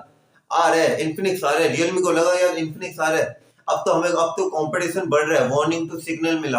अब इसका वार्निंग टू सिग्नल के अंदर भी आपको बता देता हूँ कि रियलमी ने क्या किया, रियलमी ने अपनी जो क्वालिटी थी ना उसको बहुत बड़े लेवल के ऊपर इंप्रूव किया था, खासकर कैमरा क्वालिटी, अगर रियलमी के जो कैमरास हैं उनकी क्वालिटी बहुत ही इमेंस लेवल पे बढ़िया की गई थी, क्योंकि इन्फिनिक्स जो है वो फीचर ज्यादा देता है, कैमरा की क्वालिटी कम देता है। पता है रियलमी ने क्या किया, उनका वीक पॉइंट पकड़ा, मतलब उन्होंने क्या किया, जो इन्फिनिक्स कंपनी जो थी उनका देख लिया कि उनका वीक पॉइंट क्या है, क्या नाम लेते हैं उनका वीक पॉइंट क्या है, कैमरा इन्फिनिक्स के ज्यादा बढ़िया नहीं आते कैमरा, लेकिन उन्होंने अपने ही से इसी चीज को अपनी एडवांटेज बना ली, क्यों एक जनरली फोन लेते हो इंसान कैमरा की क्वालिटी जनरली देखता है, क्योंकि उसके अंदर कैमरा हम फोन कभी मतलब रोज तो ऐसे 2-3 महीने बदलते नहीं है, कैमरा अच्छा लेना इसलिए क्योंकि उसके अंदर हम अपने कुछ मूवमेंट शेयर करते हैं, रियलमी को ये बात पता थी, रियलमी ने कैमरा क्वालिटी में बहुत तगड़े लेवल का इंप्रूवमेंट किया रियलमी के कैमरास के अंदर। चलो वार्निंग टू सिग्नल के अंदर हमारा क्या पॉइंट है, ये तो हमने एक्स्ट्रा नॉलेज है ये। चलो business firm come to know about the upcoming threats and obstacles in the path of the business firm को पता चला कि भाई क्या क्या अपकमिंग थ्रेट्स है, क्या क्या अपकमिंग ऑब्स्टेकल्स है इन the path of the business चल रहा है, इस बिजनेस को चलाने के अंदर कुछ ना कुछ दिक्कतें तो आ सकती हैं, कुछ ना कुछ तो चीज दिक्कतें आ सकती हैं। For example when Maruti company came to know that the foreign companies are coming to India, it has increased the production capacity for fast supply है, क्योंकि उन्हें पता, अब मारुति ने पता क्या है, मारुति को लगा यार फॉरेन कंपनीज भी आ चुके हैं इंडियन मार्केट के अंदर, लेकिन मैं उसमें पता एक चीज थी, मारुति ने पता क्या सोचा, मारुति ने सोचा कि अच्छा आ रही है हमें सिखा रही है कंपनी, चलो ठीक है आने दो। अब उन्होंने क्या किया भाई अपनी प्रोडक्शन कैपेसिटी को बढ़ा दो, अपने एम्प्लॉइज को प्रोडक्शन भरपूर लेवल पे करो, जितने ऑर्डर्स किए उससे ज्यादा प्रोडक्शन करो। क्यों सर, अब उनके एम्प्लॉय पूछते क्यों सर, उन्होंने कहा अरे सुनो मैं बता रहा हूँ मारुति ने क्या सोचा था। मारुति ने पता क्या सोचा, मारुति सोचा कि देखो वो कंपनी आ रही है, नई नई कंपनी है, एस्टेब्लिशमेंट में टाइम लगेगा, एस्टेब्लिशमेंट में टाइम लगेगा, कोई बंदा वहां पे ऑर्डर के लिए जाएगा उसे कंपैरेटिवली ज्यादा टाइम लगेगा। क्यों? रिसोर्सेज तैयार नहीं उनके पास, उन्हें आए हैं, आते थोड़ी ना कार मार्केट के अंदर एकदम बड़े बन जाएंगे। कार मार्केट के लिए कितने सारे रिसोर्सेज चाहिए होते हैं, कितने सारे अलग अलग डील्स करनी पड़ती हैं। तो उन्होंने फास्ट सप्लाई को अपना हथियार बनाया, जैसे रियलमी ने कैमरास को अपना हथियार बनाया, उन्होंने फास्ट सप्लाई को अपना हथियार बनाया। लेकिन उन्होंने हथियार बनाने से पहले उन्हें पता कैसे चला, स्कैनिंग द बिजनेस एनवायरनमेंट। तो बिजनेस एनवायरनमेंट हमें क्या देता है, वार्निंग टू सिग्नल दे देता है। अगला पॉइंट आ जाता है हमारे पास, लास्ट पॉइंट है help to adapt changes. Help to adapt changes बहुत सिंपल है यार, देखो ऑनलाइन, इसके अंदर online teaching is the best example. इसके अंदर सबसे बढ़िया एग्जांपल क्या है, ऑनलाइन टीचिंग। अब कोविड-19 आया, अब सारे टीचर्स को पता चल गया कोविड-19 आ गया, तो उन्होंने क्या किया, अपना जो ऑफलाइन बैचेस थे उन्हें कहां डाल दिया, ऑनलाइन बैचेस के अंदर डाल दिया, अडैप्ट कर लिया चेंजेस के अंदर। लेकिन अडैप्ट कब किया, जब उन्होंने स्कैन के बिजनेस में उन्हें कोविड-19 के अंदर ने लगा कोविड-19 की वजह से स्कूल तो बंद है, इन्हें एक अपॉर्चुनिटी दिखी, फर्स्ट मूवर एडवांटेज, जिसके अंदर उन्होंने प्लान्स एंड पॉलिसीज बनाए और उसके अकॉर्डिंग उन्होंने चेंजेस किए, help to adapt changes. It is very important to understand the changes taking place as soon as possible, and environment scanning help us in the coping up with these changes. जितने जल्दी आप उन changes को देखोगे, यार कोविड-19 आ गया, कोई बात नहीं, बिजनेस के अंदर 100 तरीके की परेशानी होती है, रशिया यूक्रेन में वॉर चलने दो, हम अपने बिजनेस के अंदर स्टेबल रखने के लिए इसके अंदर क्या क्या चेंजेस करने हैं वो हमें बिजनेस एनवायरनमेंट ही बताता है। It can be done, okay, it can be done by being innovative, adopting latest technology methods for production, अलग अलग methods of production, इन सारी चीजों को अडॉप्ट करके हम अपनी जो बिजनेस इन्वायरमेंट की जो करेक्ट ना सिचुएशन है उससे हमें क्या करते हैं, चेंजेस। क्यों? जब हमें पता होगा कि रोगी को बीमारी क्या है तभी तो उसका इलाज करोगे। Scanning of the business environment से हमें बीमारी का पता चल जाता है, इलाज कंपनी खुद कर लेती है। तो ये तो थे आपके सारे के सारे। तो पिछली बार तक फीचर सोच चुके हैं, इंपॉर्टेंट सोच चुके हैं सर। इस चैप्टर का अगला टॉपिक है डायमेंशंस ऑफ बिजनेस एनवायरनमेंट, सबसे इंपॉर्टेंट टॉपिक है और सबसे ज्यादा मजा भी इसी टॉपिक के अंदर आने वाला है। तो चलिए शुरू करते हैं। क्या डायमेंशंस ऑफ बिजनेस एनवायरनमेंट, मैंने पहले ही बताया है कि 5 डायमेंशंस होते हैं आपके बिजनेस एनवायरनमेंट के। कितने डायमेंशंस होते हैं? 5 डायमेंशंस होते हैं। अब इन डायमेंशंस के ऊपर क्वेश्चन किस तरीके से आएंगे, मैं सीधा बता रहा हूँ, आप लोगों को सीधा नहीं पूछा जाएगा कि आपको एक डायमेंशन बता दो, इसका ये डायमेंशन बता दो, नहीं पूछा जाएगा। आपको दी जाएगी केस स्टडी। अब केस स्टडी के अंदर किस तरीके से इन क्वेश्चन को अटेम्प्ट करना है और कैसे इस क्वेश्चन का आंसर लिखना है वो हम आज के वीडियो के अंदर डिस्कस करेंगे इस टॉपिक के अंडरस्टैंडिंग के साथ ही। तो सबसे पहले 5 वैसे सबसे पहला आ जाता है हमारे पास, पहला एनवायरनमेंट, इकोनॉमिक एनवायरनमेंट, इकोनॉमी, हमारी इकोनॉमी जो है उससे रिलेटेड एनवायरनमेंट। तो आपके पास जब भी, अब इसका मैं एक हर एक जितने भी एनवायरनमेंट्स करूंगा उसके की पॉइंट बताऊंगा जिससे आपको उससे आइडेंटिफाई करने में अंदर बहुत आसानी हो जाएगी। इकोनॉमिक एनवायरनमेंट, एनवायरनमेंट से में आएगा इकोनॉमी, हमारे देश की इकोनॉमी। हमारे देश की इकोनॉमी के बारे में सोचोगे तो आपके दिमाग में क्या आएगा? सर मेरे दिमाग के अंदर कुछ कुछ टर्म्स ही आ रही है। मैंने कहा इकोनॉमी से रिलेटेड, मैंने पूछा क्या क्या, सर जीएसटी, मैंने कहा बिल्कुल सही, GST is an example of economy. GST का डायरेक्ट इंपैक्ट पड़ता है हमारी इकोनॉमी पे। हाँ जी सर, जीएसटी का एक फैक्टर है, उस फैक्टर का हमारी इकोनॉमी के ऊपर पूरा असर पड़ रहा है, तो हम उसे क्या कहेंगे, इकोनॉमिक एनवायरनमेंट के अंदर हम इसे इंक्लूड करेंगे। मैंने कहा और एग्जांपल दो। सर जीडीपी, मैंने कहा बिल्कुल सही है, जीडीपी से भी तो हमारे देश अफेक्ट हो, जीडीपी तो हमारे देश के अंदर होती है। इसके अलावा मैं और टर्म्स का अगर यूज करूं, मैं डीमोनेटाइजेशन आई थी, डिमोनेटाइजेशन टॉपिक भी है, इसके बारे में हम डिटेल डिस्कशन करेंगे। डिमोनेटाइजेशन आई थी, इकोनॉमी के अंदर से 86% ऑफ द कैश जो था वो विड्रॉ हो चुका था। क्या हुआ था? 86% कैश क्या हो गया था? विड्रॉ हुआ था। क्या इकोनॉमी में हलचल हुई थी? जिस भी चीज से इकोनॉमी के अंदर हलचल हो जाए वो किसके अंदर आते हैं? आपके इकोनॉमिक एनवायरनमेंट के अंदर आते हैं। It include GDP, income level. क्या हमारी इनकम लेवल जीडीपी के अंदर, हमारे इकोनॉमी के अंदर रोल प्ले करती है? हाँ जी सर, इनकम लेवल है, मॉनेटरी पॉलिसी, एम्प्लॉयमेंट रेट है, ये सारे के सारे वर्ड्स है। और ये जब भी आपको कहीं पे भी, आप जब भी कोई जो भी केस स्टडी करें उसके अंदर कीवर्ड्स है। ये वर्ड्स इसलिए लिखवा रहा हूं ताकि आप लोगों को पता चल जाए कि ये कीवर्ड्स हैं जिनका यूज करके हम अपने एग्जामिनेशन के अंदर अच्छे से उन केस स्टडीज को अटेम्प्ट कर सकते हैं। फिर इमीडिएट और डायरेक्ट इंपैक्ट, इनका जो इंपैक्ट होता है वो क्या होता है? इमीडिएट होता है, डायरेक्ट इंपैक्ट होता है। भाई डिमोनेटाइजेशन आई ना रात को 8 बजे, लोगों के 8:01 पे लोगों की दिल की धड़कन ऊपर नीचे होने लग पड़ी थी सच्ची में। क्योंकि अब अगर देखा जाए, मतलब जिन्हें जैसे भी पता चला कि डिमोनेटाइजेशन आ गई, जीएसटी का कंसेप्ट आ चुका है, इनकम लेवल के अंदर इतना ग्रोथ हुआ, इतना डिक्रीज हुआ है, ये जितनी भी फैक्टर्स है इससे इकोनॉमी के अंदर क्या होता है? डायरेक्ट इंपैक्ट होता ही है। डायरेक्ट इंपैक्ट होगा पर इमीडिएट इंपैक्ट भी होता है। इस वर्ड के ऊपर ध्यान दो, इमीडिएट। इमीडिएट का मतलब तुरंत। अब मैं आप लोगों से बात करता हूँ, नोटबंदी हुई थी, आराम से जा रहे थे कि यार कोई बात नहीं, नोट मर्जी जब मर्जी, कोई बात नहीं, आराम से देख लेंगे। लोगों के पैरों तले क्या हुई थी? जमीन खिसक गई थी। लोगों को यार डिमोनेटाइजेशन होगी, यार अब क्या करें, अब इतना पैसा कहाँ पे हमारी मतलब क्या हमारी तो नहीं, लोगों की बीवियों ने क्या नाम लेते हैं, पैसा कहीं छुपा रखा था, कभी कहीं से निकल रहा है, कहीं कहीं से, यार मेरे पास इतना गैस पड़ा हुआ है, अब उसे चेंज कैसे कर रहा हूँ, सरकार के सवाल पूछेगी क्या हुआ, इमीडिएट इम्पैक्ट पड़ा है। ये 2-3 महीने बाद का है, नहीं अच्छा डीमोनेटाइजेशन 2-3 महीने बाद देखें, ऐसा हुआ था? नहीं हुआ था। क्या हुआ था? इमीडिएट इम्पैक्ट पड़ा था।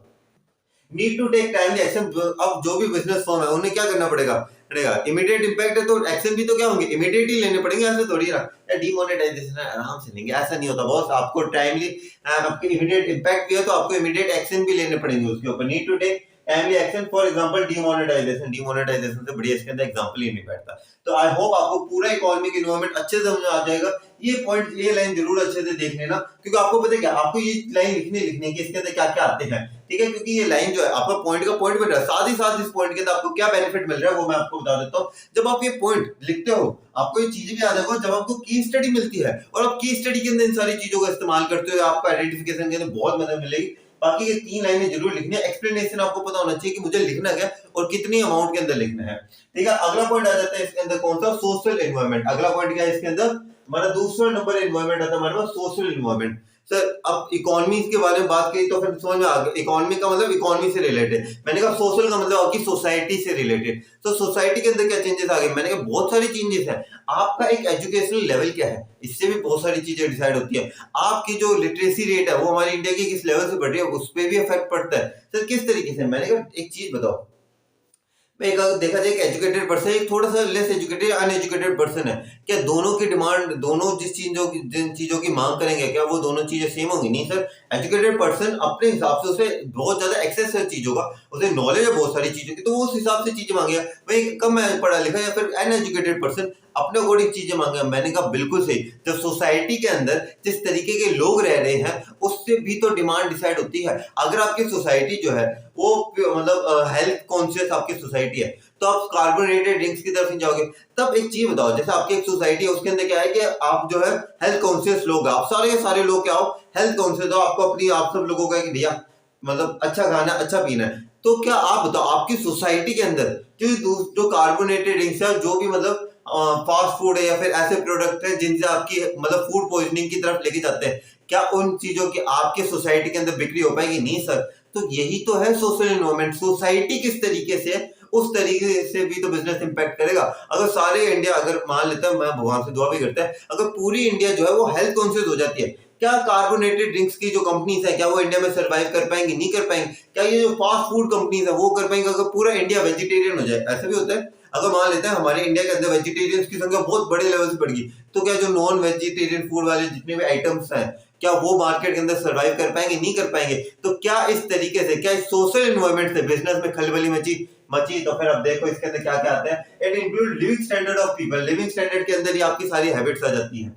लिविंग स्टैंडर्ड क्या आपका, जैसे मैंने कहा एजुकेटेड पर्सन की हाई डिमांड्स रहती है। वहीं देखा जाए ऐसा नहीं होता कि सारे एजुकेटेड की हाई होती है, काफी मतलब एक नॉर्मल एग्जांपल के तरीके से एजुकेटेड पर्सन की थोड़ी हाई डिमांड होती है कि उन्हें ज्यादा एक्सेस होता है। वहीं जो कम पढ़े लिखे हैं वो इतना ज्यादा एक्सेस की तरफ नहीं होते, उन्हें होता है कि जो मिले वो बढ़िया है। ओके, लिविंग स्टैंडर्ड हो जाता है। एजुकेशनल लेवल भी आ जाते हैं इसके अंदर, जैसे मैंने एग्जांपल दिया कस्टम्स एंड ट्रेडिशंस। अगर मान लेते हैं इंडिया है, इंडिया क्या है, एक हिंदुत्व का देश है।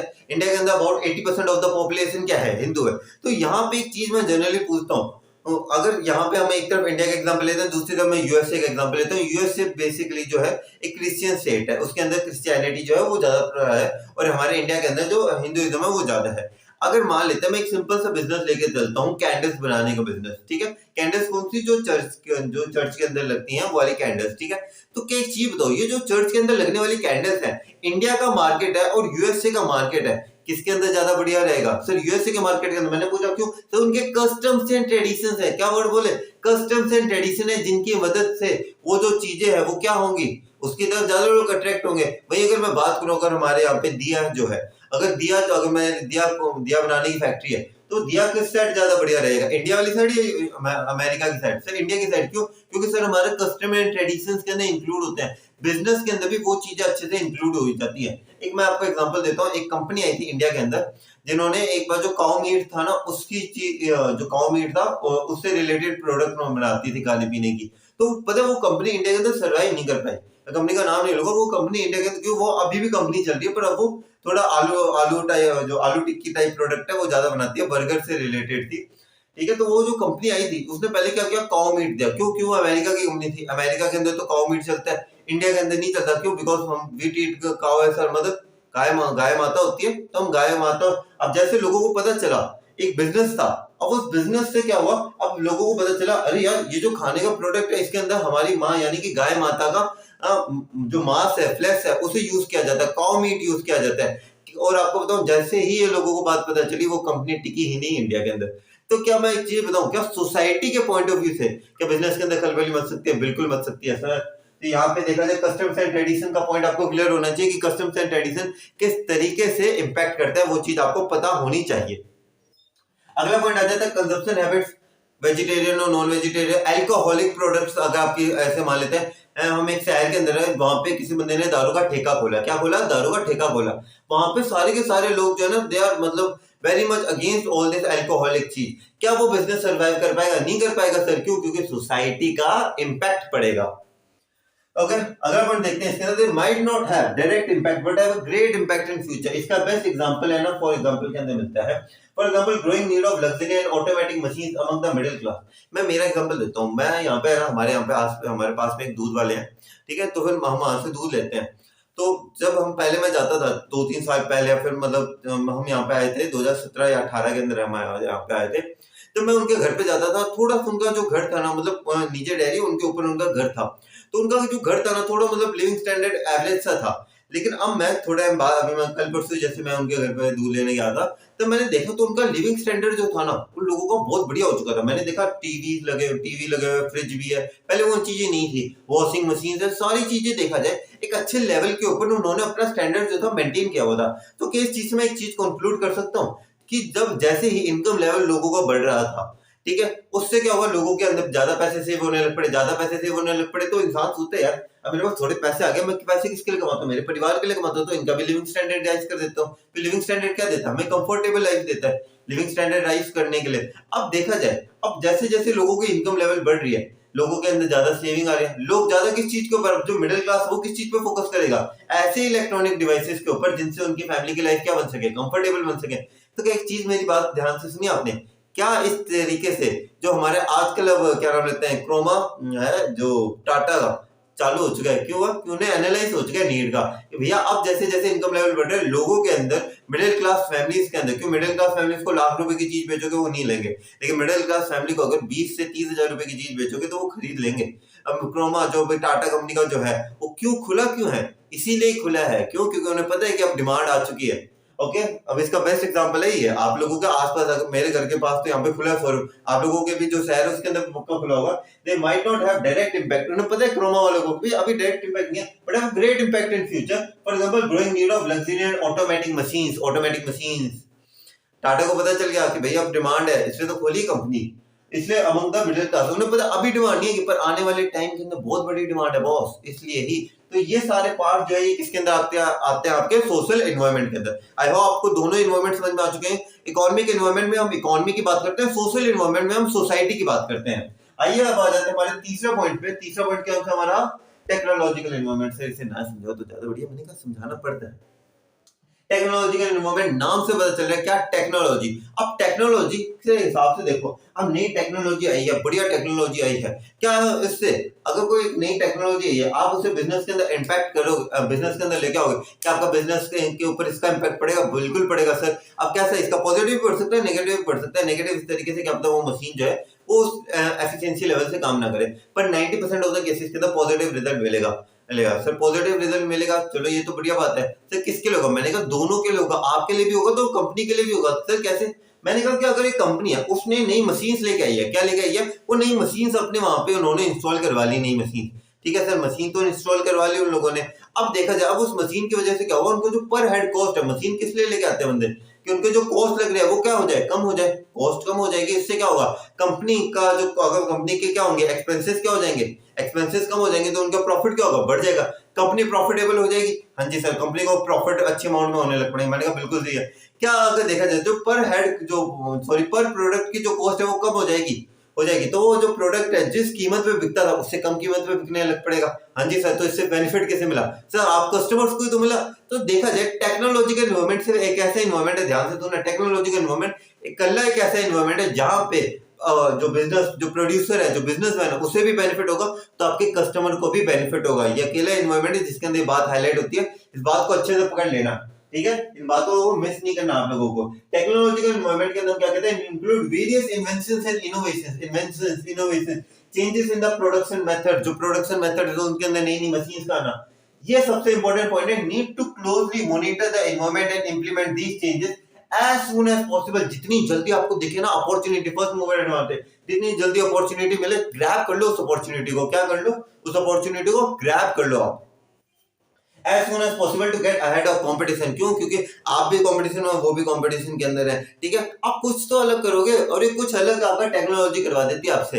अगर आप शार्क टैंक इंडिया देखते होगे तो उसके अंदर जो पीयूष बंसल है, मेरे पर्टिकुलरली फेवरेट है वो, अश्विनी ग्रोवर सर के बाद। जो पीयूष बंसल है वो हमेशा एक चीज के ऊपर कहते हैं, टेक्नोलॉजी। टेक्नोलॉजी जो है ना आपको आपके कंपटीशन से अंदर आगे करवा सकते हैं। कैसे करवा सकते हैं? It improves the quality of the product. आपके प्रोडक्ट की क्वालिटी इंप्रूव होगी, बेनिफिट किसे? आपको ही है। And reduces the cost of the product. आपकी कॉस्ट जो है प्रोडक्ट की वो कम कर दिया, आपके एक्सपेंसेस क्या हो गए, कम हो गए, प्रॉफिट क्या हो गया, बढ़ गया। which benefit the customer as well as the firm। जो कस्टमर को तो बेनिफिट करेगा, क्यों? आपके लिए क्या होगा, प्राइस ऑफ द प्रोडक्ट कम हो गया, उनके लिए क्या हो गया, एक्सपेंसेस कम हो गए, प्रॉफिटेबिलिटी बन गई। तो ये अकेले ऐसे है एनवायरमेंट जिसमें जो आपका बिजनेस है उसे भी बेनिफिट है और जो कस्टमर उसे भी बेनिफिट है। तो तीन एनवायरमेंट आपको अच्छे से समझ में आ चुके होंगे। अब आ जाते हैं हम चौथे एनवायरमेंट पे। थोड़ी अब लीगल बात भी कर ली जाए, है ना बॉस। अब लीगल एनवायरमेंट की बात है, अब थोड़ी कानूनी कार्रवाई कर ली जाए। लीगल एनवायरमेंट, मैं कहूँ लीगल एनवायरमेंट क्या होता है सर? मैंने कहा कि बिजनेस है ना, अब अपनी एक लाइन सुनी होगी, आप भी मुझे बता देना, नहीं सुनी तो आज मेरे मुंह से पहली बार सुन लो। बिजनेस है ना कानून के दायरे में चलता है, बिजनेस कानून के दायरे में चलता है, वही बात है बॉस। लीगल एनवायरमेंट मींस कानून का दायरा। अब कानून जो है आपके लॉस हैं, मतलब आपके जो भी लॉस हैं, लीगल लेजिस्लेशंस हैं, जो कि पार्लियामेंट जो भी कानूनी कार्रवाई नहीं, मैं इसे नियम कहूंगा, जो भी नियम बने हुए हैं हमारे लिए, वो सारी की सारी चीजें जिसके अंतर्गत बिजनेस को काम करना होता है, वो सब किसके अंदर आता है? लीगल एनवायरमेंट के अंदर आता है। It include loss and legislation passed in parliament. जो भी कानून है, लेजिस्लेशन है जो पास किए गए हैं पार्लियामेंट के अंदर, वो सारे के सारे इसके अंदर आते हैं। जैसे कि वेट एंड मेजर एक्ट, आप जो मर्जी प्रोडक्ट उठा लो उसके ऊपर वेट भी लिखा होता है। क्यों लिखा होता है? एक्ट है ये। अब ये क्या है? एक तरीके का एक्ट है जिसके अंदर वेट लिखा होता है। जो मर्जी प्रोडक्ट देख लो उसके पीछे उसका वेट लिखा ही होगा। ट्रेडमार्क एक्ट, ट्रेडमार्क एक्ट का मतलब जो अपने आपका जो कंपनी का जो नाम है, जिस भी प्रोडक्ट आप बेच रहे हो उसका ट्रेडमार्क करवाना, ताकि वो गुम ना हो जाए नाम। Essential commodities act, essential commodities act कौन सा होता है? आप लोगों को अभी नहीं पता होगा, जिसे पता है essential commodities act girls point of view से, तो उनके लिए है कि मत करा करो। एसेंशियल कमोडिटीज एक्ट क्या होता है? एक ऐसा एक्ट है ये जिसके अंदर जो भी हार्मफुल प्रोडक्ट्स हैं जिन्हें हमें कभी भी जीवन के अंदर सेवन नहीं करना चाहिए, बिल्कुल भी नहीं करना चाहिए। इसका बेस्ट एग्जांपल जैसे सिगरेट्स है। आजकल तो मतलब देखो मूवीज के अंदर होता है कि देखते हैं हम KGF 2 हमारे यश भाई को बड़ा मतलब मस्त लगता है, बट डेफिनेटली देखा जाए वो जो यूज करते हैं वो एक्चुअल सिगरेट्स नहीं होती, ना ही कबीर सिंह मूवी के अंदर। क्योंकि हम लोग क्या होता है, हम इंडिया एक ऐसा देश है जहाँ पे हमारे जो एक्टर्स हैं हम उन्हें भगवान के तौर पे देखते हैं। जनरली बाकी देशों के अंदर इस तरीके से नहीं देखा जाता, पर इंडियंस के लिए हमारे जो क्रिकेटर, जो भी सेलिब्रिटीज है, उन्हें भगवान का मतलब दर्जा दिया जाता है इंडिया के अंदर। ये बात है, एक इंडियन फैक्ट है, क्योंकि Indians are so much connected. तो अब ये बात है कि हम काफी और उनसे कनेक्ट कर जाते हैं, इसलिए तो मतलब इसलिए हमें काफी उन्हें फॉलो भी करने लग पड़ते हैं। पर हमें ये चीज भी देखनी चाहिए कि जो वो चीज कर रहे हैं उसे दिखाने के लिए थोड़ी अपना किरदार को पूरी तरीके से जस्टिस करने के लिए वो करते हैं। तो आप लोगों को कृपया कर ऐसी जो भी चीजें हैं उनका सेवन ना किया कीजिए। यहाँ पे आपका कोई दोस्त है तो उसे प्लीज मना किया कीजिएगा, क्योंकि कहते हैं ना कि वो एड आती है, वो एड पागल नहीं है सरकार देने के लिए। सरकार के भी पैसे लगते हैं ना हर एक मूवी से पहले कुछ देने के, वो दिखाने के। वो मुकेश अपना वाला कुछ देखो, तो सरकार इतना अच्छा खासा कर रही है मतलब आपके ऊपर, तो प्लीज कृपया कर आप भी इन सारी चीजों का सेवन मत किया कीजिए। वापस आ जाता हूँ मैं इसके ऊपर। एसेंशियल कमोडिटीज एक्ट, जो भी हार्मफुल प्रोडक्ट होते हैं, जितने भी ऐसे वाले प्रोडक्ट होते हैं, वो तो इलायची अलग होती है, लेकिन इलायची क्यों खानी पड़ती है? क्योंकि उससे पहले जो वो खाते हैं ना ये ऐसे करके, वो जो चीज होती है ना उसके ऊपर देख लेना, उसके ऊपर लिखा होता है, मौत लिखी हुई है इसके ऊपर। क्यों? क्योंकि इसके अंदर क्या होता है, माउथ कैंसर होता है, लंग कैंसर होता है। ये जितनी भी चीजें अब सरकार, अब पहले क्या होता था, पहले सिगरेट जब आई थी वो, तो उससे पहले पता है क्या होता था? पहले एक तरीके से जो था, क्या नाम लेते हैं, जो माइंड को रिलैक्स करने के लिए एक मेडिसिन के तौर पे यूज करी जाती थी। लोगों को पता नहीं था ये इंजीरियस है। तो अब उसके लिए, उसके प्रति ही जब लोगों के अंदर अवेयरनेस फैलाने के लिए गवर्नमेंट ने कहा कि आप जितने भी ऐसे हार्मफुल प्रोडक्ट है उसके ऊपर आपको छापना पड़ेगा कि इसका जो प्रोडक्ट का जो सेवन है वो हार्मफुल है आपकी लाइफ के लिए। ये आपको ये या आप लोगों को प्रिंट करवाना पड़ेगा, वही है एसेंशियल कमोडिटीज एक्ट। और मैं आप लोगों से वापस रिक्वेस्ट कर रहा हूँ यार, प्लीज मत क्या करो ऐसी कोई भी चीज। और अगर आपको तलब है अगर इन सारी चीजों की, तो मैं एक बड़ा ही मस्त इंसिडेंट था, मैंने एक बार सुना हुआ है सोनू शर्मा सर से। एक बार सोनू शर्मा सर ने शायद संदीप सर के शो में कहा था कि आई गेस जब महाभारत के युद्ध के अंदर जब श्री कृष्ण जी दुर्योधन के पास जाते हैं और वो कहते हैं कि वो सुई के मतलब गांव 5 गांवों की मांग करते हैं मैं सबसे, श्री कृष्ण जी। तो दुर्योधन जी कहते हैं कि मतलब सुई की नोक के बराबर जमीन नहीं दूंगा। वो अब श्री कृष्ण जी उन्हें समझाते हुए कहते हैं कि पता है ना तुम अधर्म कर रहे हो। वो कहते हैं पता नहीं ऐसी कौन सी शक्ति है जो मुझे पता है कि मैं गलत कर रहा हूँ पर फिर भी मुझसे गलत करवाती है। तो आपकी जो आदतें है वो पता है क्या है, वो वही चीज आप दुर्योधन के वही एक सिंबलाइज मतलब आप यहाँ पे दुर्योधन किन चीजों को सिंबलाइज कर रहे हैं, उस एक व्यक्ति को। जैसे आप भी हो सकते हो उनमें से जिन्हें पता है जो मैं कार्य कर रहा हूँ वो गलत है, लेकिन फिर भी उस कार्य को करना। आपको पता है कि ये जो स्मोकिंग है, ये जितनी भी चीजें गलत है, लेकिन फिर भी उन सारी चीजों को करना ताकि अपने आप को वो कहते हैं ना यहाँ पे कुछ रिलीज सा होता है उन सारी चीजों के लिए, तो वो बहुत ज्यादा गलत बात है, वो चीज नहीं करनी चाहिए। चलो आ जाते हैं वापस फिर। Legal environment can not be ignored. अब एक चीज बताओ, सरकार मतलब हमारे कानून बना हुआ है, कानून को इग्नोर कर दोगे क्या? नहीं सर, पुलिस वाले खड़े हैं, वही बात है, पुलिस वाले आ जाएंगे आपके पास। कैन नॉट बी इग्नोर्ड, ये इग्नोर नहीं करे जा सकते। As the business need to work under the framework of legal environment. कानूनी दायरे के अंदर ही बिजनेस को चलना पड़ेगा, अगर नहीं चला तो वो कौन सा बिजनेस है? इलीगल बिजनेस है। इलीगल बिजनेस का तो आपको पता ही है, पुलिस है ठोक के जाए। For example, it is necessary to give statutory warning on tobacco and injurious product. जितने भी टोबैको और इंजीनियस प्रोडक्ट है जो लोगों को नहीं कंज्यूम करनी चाहिए, खासकर बच्चों को बिल्कुल भी नहीं करनी चाहिए। किसी भी फिल्म स्टार की मतलब देख के कि भाई वो कर रहे तो हम भी कूल बनने के लिए करें, नहीं करना चाहिए। उन सब के लिए it is necessary to give statutory warning on tobacco and injurious products के ऊपर देनी जरूरी है। अगला आ जाता है हमारे पास फिफ्थ पॉइंट इसके अंदर, फिफ्थ और लास्ट एनवायरनमेंट जो कि हमारा पॉलिटिकल एनवायरनमेंट। कौन सा है हमारे पास अगला पॉइंट? Political environment. अब पॉलिटिकल, अब तो मोदी जी की बारी आ चुकी है, बीजेपी सरकार, कांग्रेस सरकार। अब ये जो सरकारें हैं इनका भी कहीं ना कहीं, अब ये पॉइंट है ना, इसे मैंने बड़ा संभल के समझाना पड़ेगा कि इसके अंदर कोई कंट्रोवर्शियल बात निकल सकती है। मैं पता क्या, मैं पर्टिकुलरली बताऊं ना, मैं ऐसे नहीं कि बीजेपी में आई any hate against Modi ji. Modi ji से मतलब मोदी जी से पावरफुल लीडर, मोदी जी से ग्रेट लीडर। मोदी जी आए हैं तभी मतलब हमारे जो आसपास के जो देश है ना, जो हमसे जो अपने मतलब कहते हैं ना आंखों से आंखें मिलाते थे, उनकी आंखें थोड़ी झुकी हैं, वो मोदी जी की वजह से झुकी हैं हिंदुस्तान को देख के। पहले तो आंखों से आंखें मिलाते थे, हमला कर देते हमारे मतलब हम पहले वो थे कि समझदार राजा थे, वो कहते थे कि युद्ध नहीं करना चाहिए। मोदी जी की कोई बात नहीं, आन दो, मतलब मोदी जी और इस पावरफुल लीडर। तो मोदी जी कहते आ दो। तो पहले जो राज्य थे जो आंखों से आंखें मिलाते हैं, अब उनकी आंखें नीचे हो गई है। क्यों? भारत के सामने ऐसे आंखें थोड़ी ना मिला पाएंगे। From that point of view Modi ji is really good. But मैं थोड़ा सा ये जो है क्या नाम लेते हैं, पर मुझे जो राहुल गांधी जी की जो बातें हैं इकोनॉमी से रिलेटेड, वो मुझे थोड़ी बहुत एक स्टूडेंट होने या फिर एक क्या नाम लेते हैं इकोनॉमिक्स का भी टीचर होने के नाते होते हैं, मुझे देख लगता है कि उनकी जो बात है, और खासकर उन्होंने काफी उनकी स्पीचेस मैंने सुनी हुई है, वो वाली नहीं एक साइड से आलू दूसरी साइड से सोना, वो वाली स्पीचेस नहीं, पर दूसरी भी मैंने 2-3 स्पीचेस सुनी हुई है सर की। 2-3 नहीं, बहुत सारी, मैं उनका चैनल भी फॉलो करता हूँ। तो मुझे लगता है कि उनकी मुझे थोड़ी पॉलिसी ज्यादा कनेक्टेड लगती है। हालांकि मोदी जी से पावरफुल लीडर तो कोई है नहीं, वो तो मैं राहुल गांधी जी के लिए कहता हूँ, मोदी जी से पावरफुल तो नहीं है वो। पर राहुल गांधी जी की जो आइडियोलॉजीज है ना, जो जिस तरीके की वो टर्म्स यूज करते हैं, बीइंग अ कॉमर्स स्टूडेंट मैं तो उनसे बहुत ज्यादा कनेक्ट कर पाता हूँ। बाकी आप भी कभी कभार देख लीजिएगा उनका चैनल, बहुत मतलब अच्छी बातें बताते हैं। खासकर एक मुझे उनके यूपीएससी एस्पिरेंट्स वाला जो बात थी वो वाली मुझे बड़ी अच्छी लगी थी, वो कनेक्टेड फील करी थी। चलो वहां आ जाते हैं अपने लास्ट पॉलिटिकल एनवायरनमेंट के ऊपर। अब बीजेपी गवर्नमेंट है, अंडानी साहब, मैं वापस राहुल गांधी जी की एक स्पीच थी, मतलब 600 नंबर से दूसरे नंबर होता है यार, ठीक है। It includes foreign policies of the government. Foreign की जो भी पॉलिसीज है गवर्नमेंट की, वो सारी चीजें इंक्लूड होते हैं। Changes in the government attitude towards different business activities. Business activities के प्रति गवर्नमेंट का एटीट्यूड चेंज होना। गवर्नमेंट का एटीट्यूड किस तरीके से? अब गवर्नमेंट क्या है, ठीक है, अब गवर्नमेंट का है ना, काफी बार होता है कि एक पर्टिकुलर बिजनेस चल रहा है। मैं पता है थोड़ा आप बताइए, थोड़ी सी बात है ना कंट्रोवर्शियल हो सकती है, क्योंकि बहुत बड़े प्लेटफॉर्म्स के ऊपर, YouTube is a very digital platform, उसके बारे में ज्यादा बात ऐसी चीजें कर नहीं सकता। अभी बस इतना समझ लो कि काफी बार ऐसे बिजनेसेस होते हैं जिन्हें एक सपोर्ट मिलता है किसी पॉलिटिकल पार्टी से, क्योंकि ये जो बिजनेसेस ग्रो करेंगे तब यही तो इन पॉलिटिकल पार्टीज को फंड देंगे। Okay, government का attitude toward different business activity and government intervention in the business. Business एक चीज बताओ, एक पॉइंट है ये चैप्टर नंबर 12 के अंदर भी हम कवर करेंगे। एक पॉइंट है, अगर दो दुकानें हैं, ठीक है, कपड़ों की, एक दुकान के अंदर पुलिस की मतलब पुलिस रेड मार रही है, पुलिस के आसपास देख रहे, पूछताछ करे, दूसरी दुकान एकदम सही है, कुछ नहीं है वहां पे, आप कौन सी दुकान में ज्यादा जाना प्रेफर करोगे? सर हम तो उसी दुकान के अंदर जाना प्रेफर करेंगे जहाँ पे पुलिस नहीं होती, क्योंकि हमें पुलिस से क्या है कि यार पुलिस है यार, कोई कान पंगा वंगा ना हो जाए। Government intervention in the business, ये पॉइंट पता है क्या कहते हैं? Government intervention in the business spoil the image of the business. क्यों स्पॉइल कर देता है? क्योंकि लोगों को लगता है ना यार इसने कुछ ना कुछ है ना घपला करा होगा तभी वहां पे पुलिस आई है। सेम बातें वहीं पे भी हम अप्लाई हो जाती हैं इसके अंदर।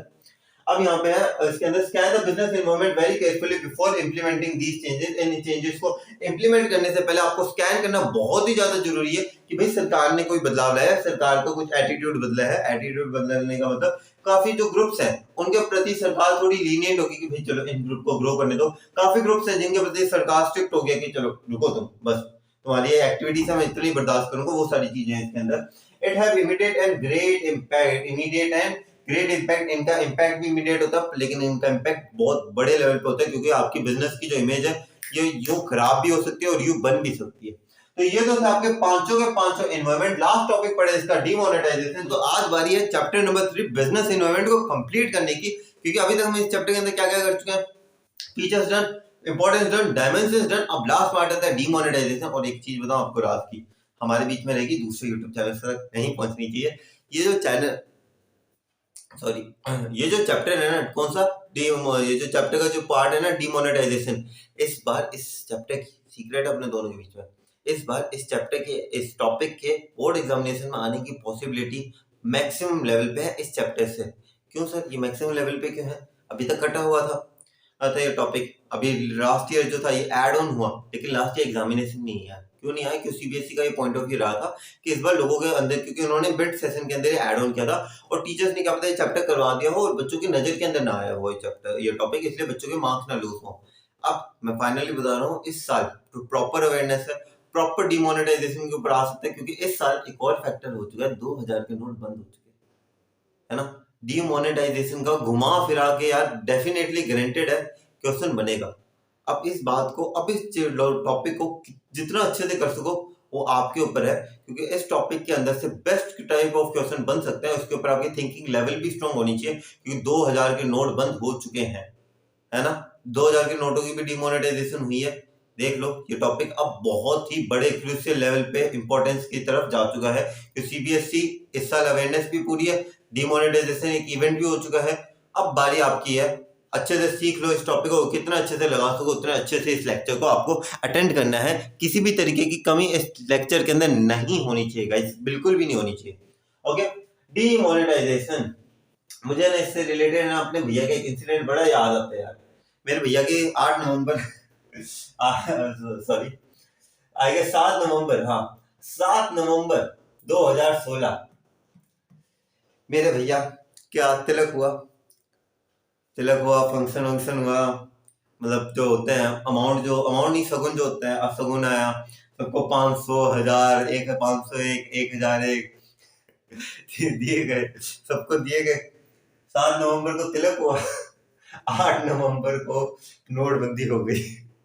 तो ऐसा कोई इंसिडेंट आपके साथ भी हो तो प्लीज शेयर कीजिएगा कमेंट सेक्शन के अंदर। तो डिमोनेटाइजेशन का नाम लेते मुझे एक इंसिडेंट बड़ा याद आ जाता है। क्या हुआ था 8 नवंबर की रात को, आइए जानते हैं क्या हुआ था। तो 8 नवंबर 2016 was the date when 500,000 rupees note were withdrawn from the currency circulation। Currency circulation से क्या कर लिया गया था? उठा लिए गए थे।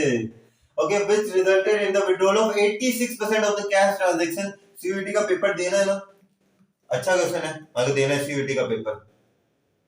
वैसे सीयूईटी की जो पेपरों की तैयारी है ना, सुनील पांडे सर बहुत बढ़िया करवाते हैं, ठीक है, रेफरेंस है, बढ़िया करवाते हैं। वैसे बता रहा हूँ, अभी कभी वो भी इस चीज के ऊपर पक्का क्वेश्चन डालेंगे। 86% 2016 के अंदर जब डिमोनेटाइजेशन आई थी, कितना परसेंट कैश विड्रॉल हुआ था? करेंसी सर्कुलेशन में से 86% हुआ था।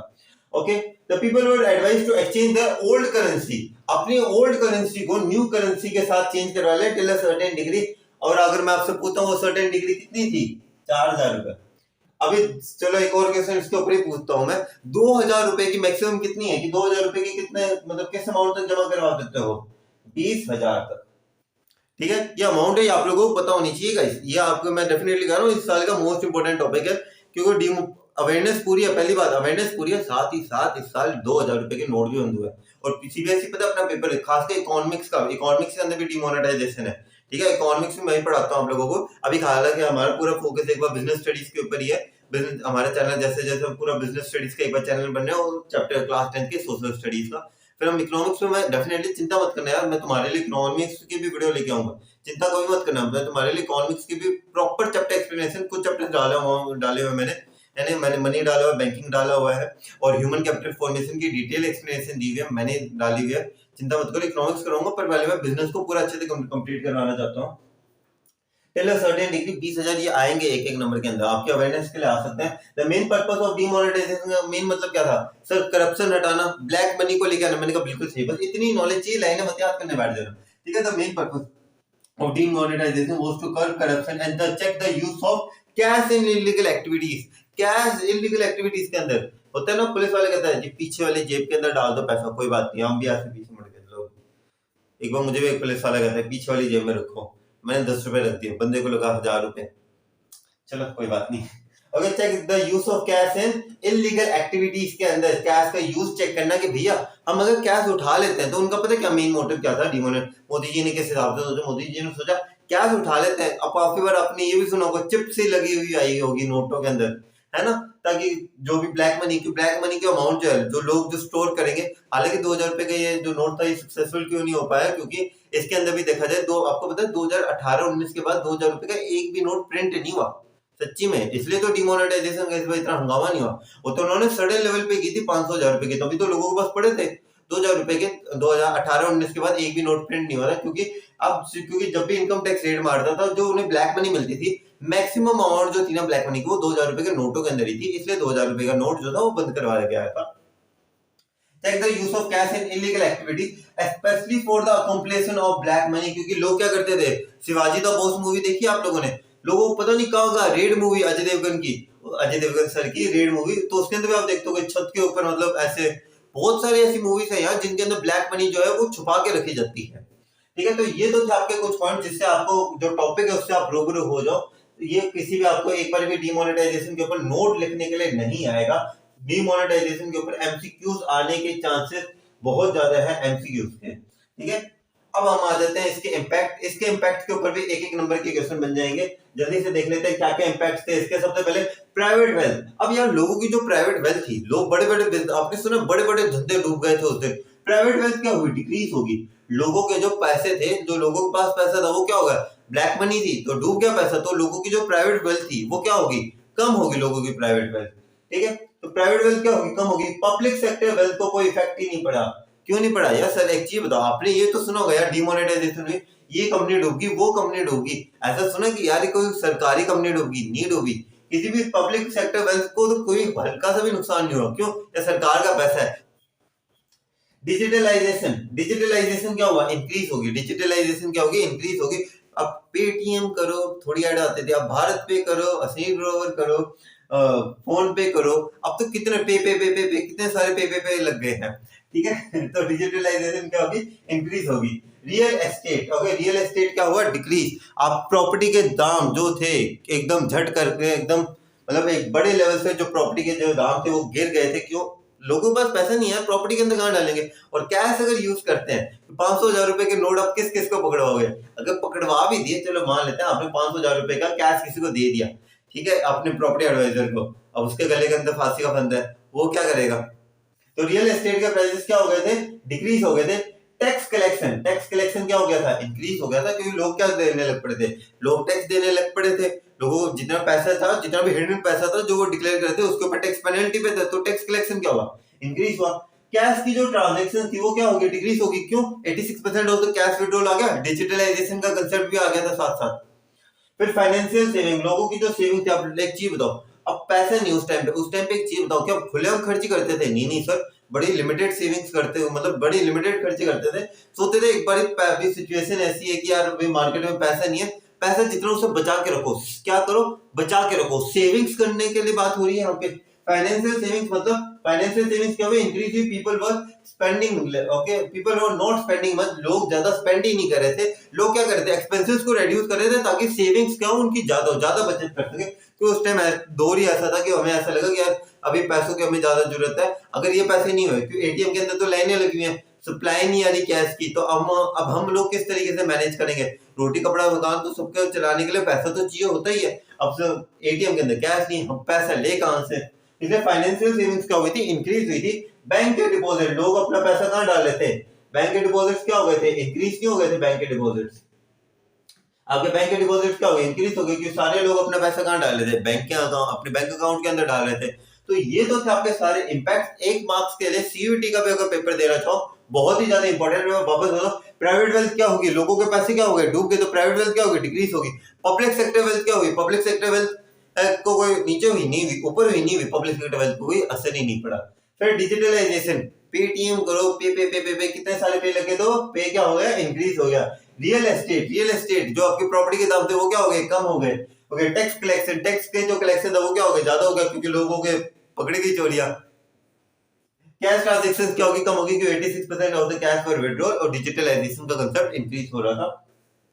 फाइनेंशियल सेविंग, लोग जो थे वो स्पेंडिंग कम कर रहे थे क्योंकि टाइम ही ऐसा था, तो फाइनेंशियल सेविंग्स बढ़ गई because people were not spending much. Bank deposits जो थे वो क्या हो गए थे, इंक्रीज हो चुके थे।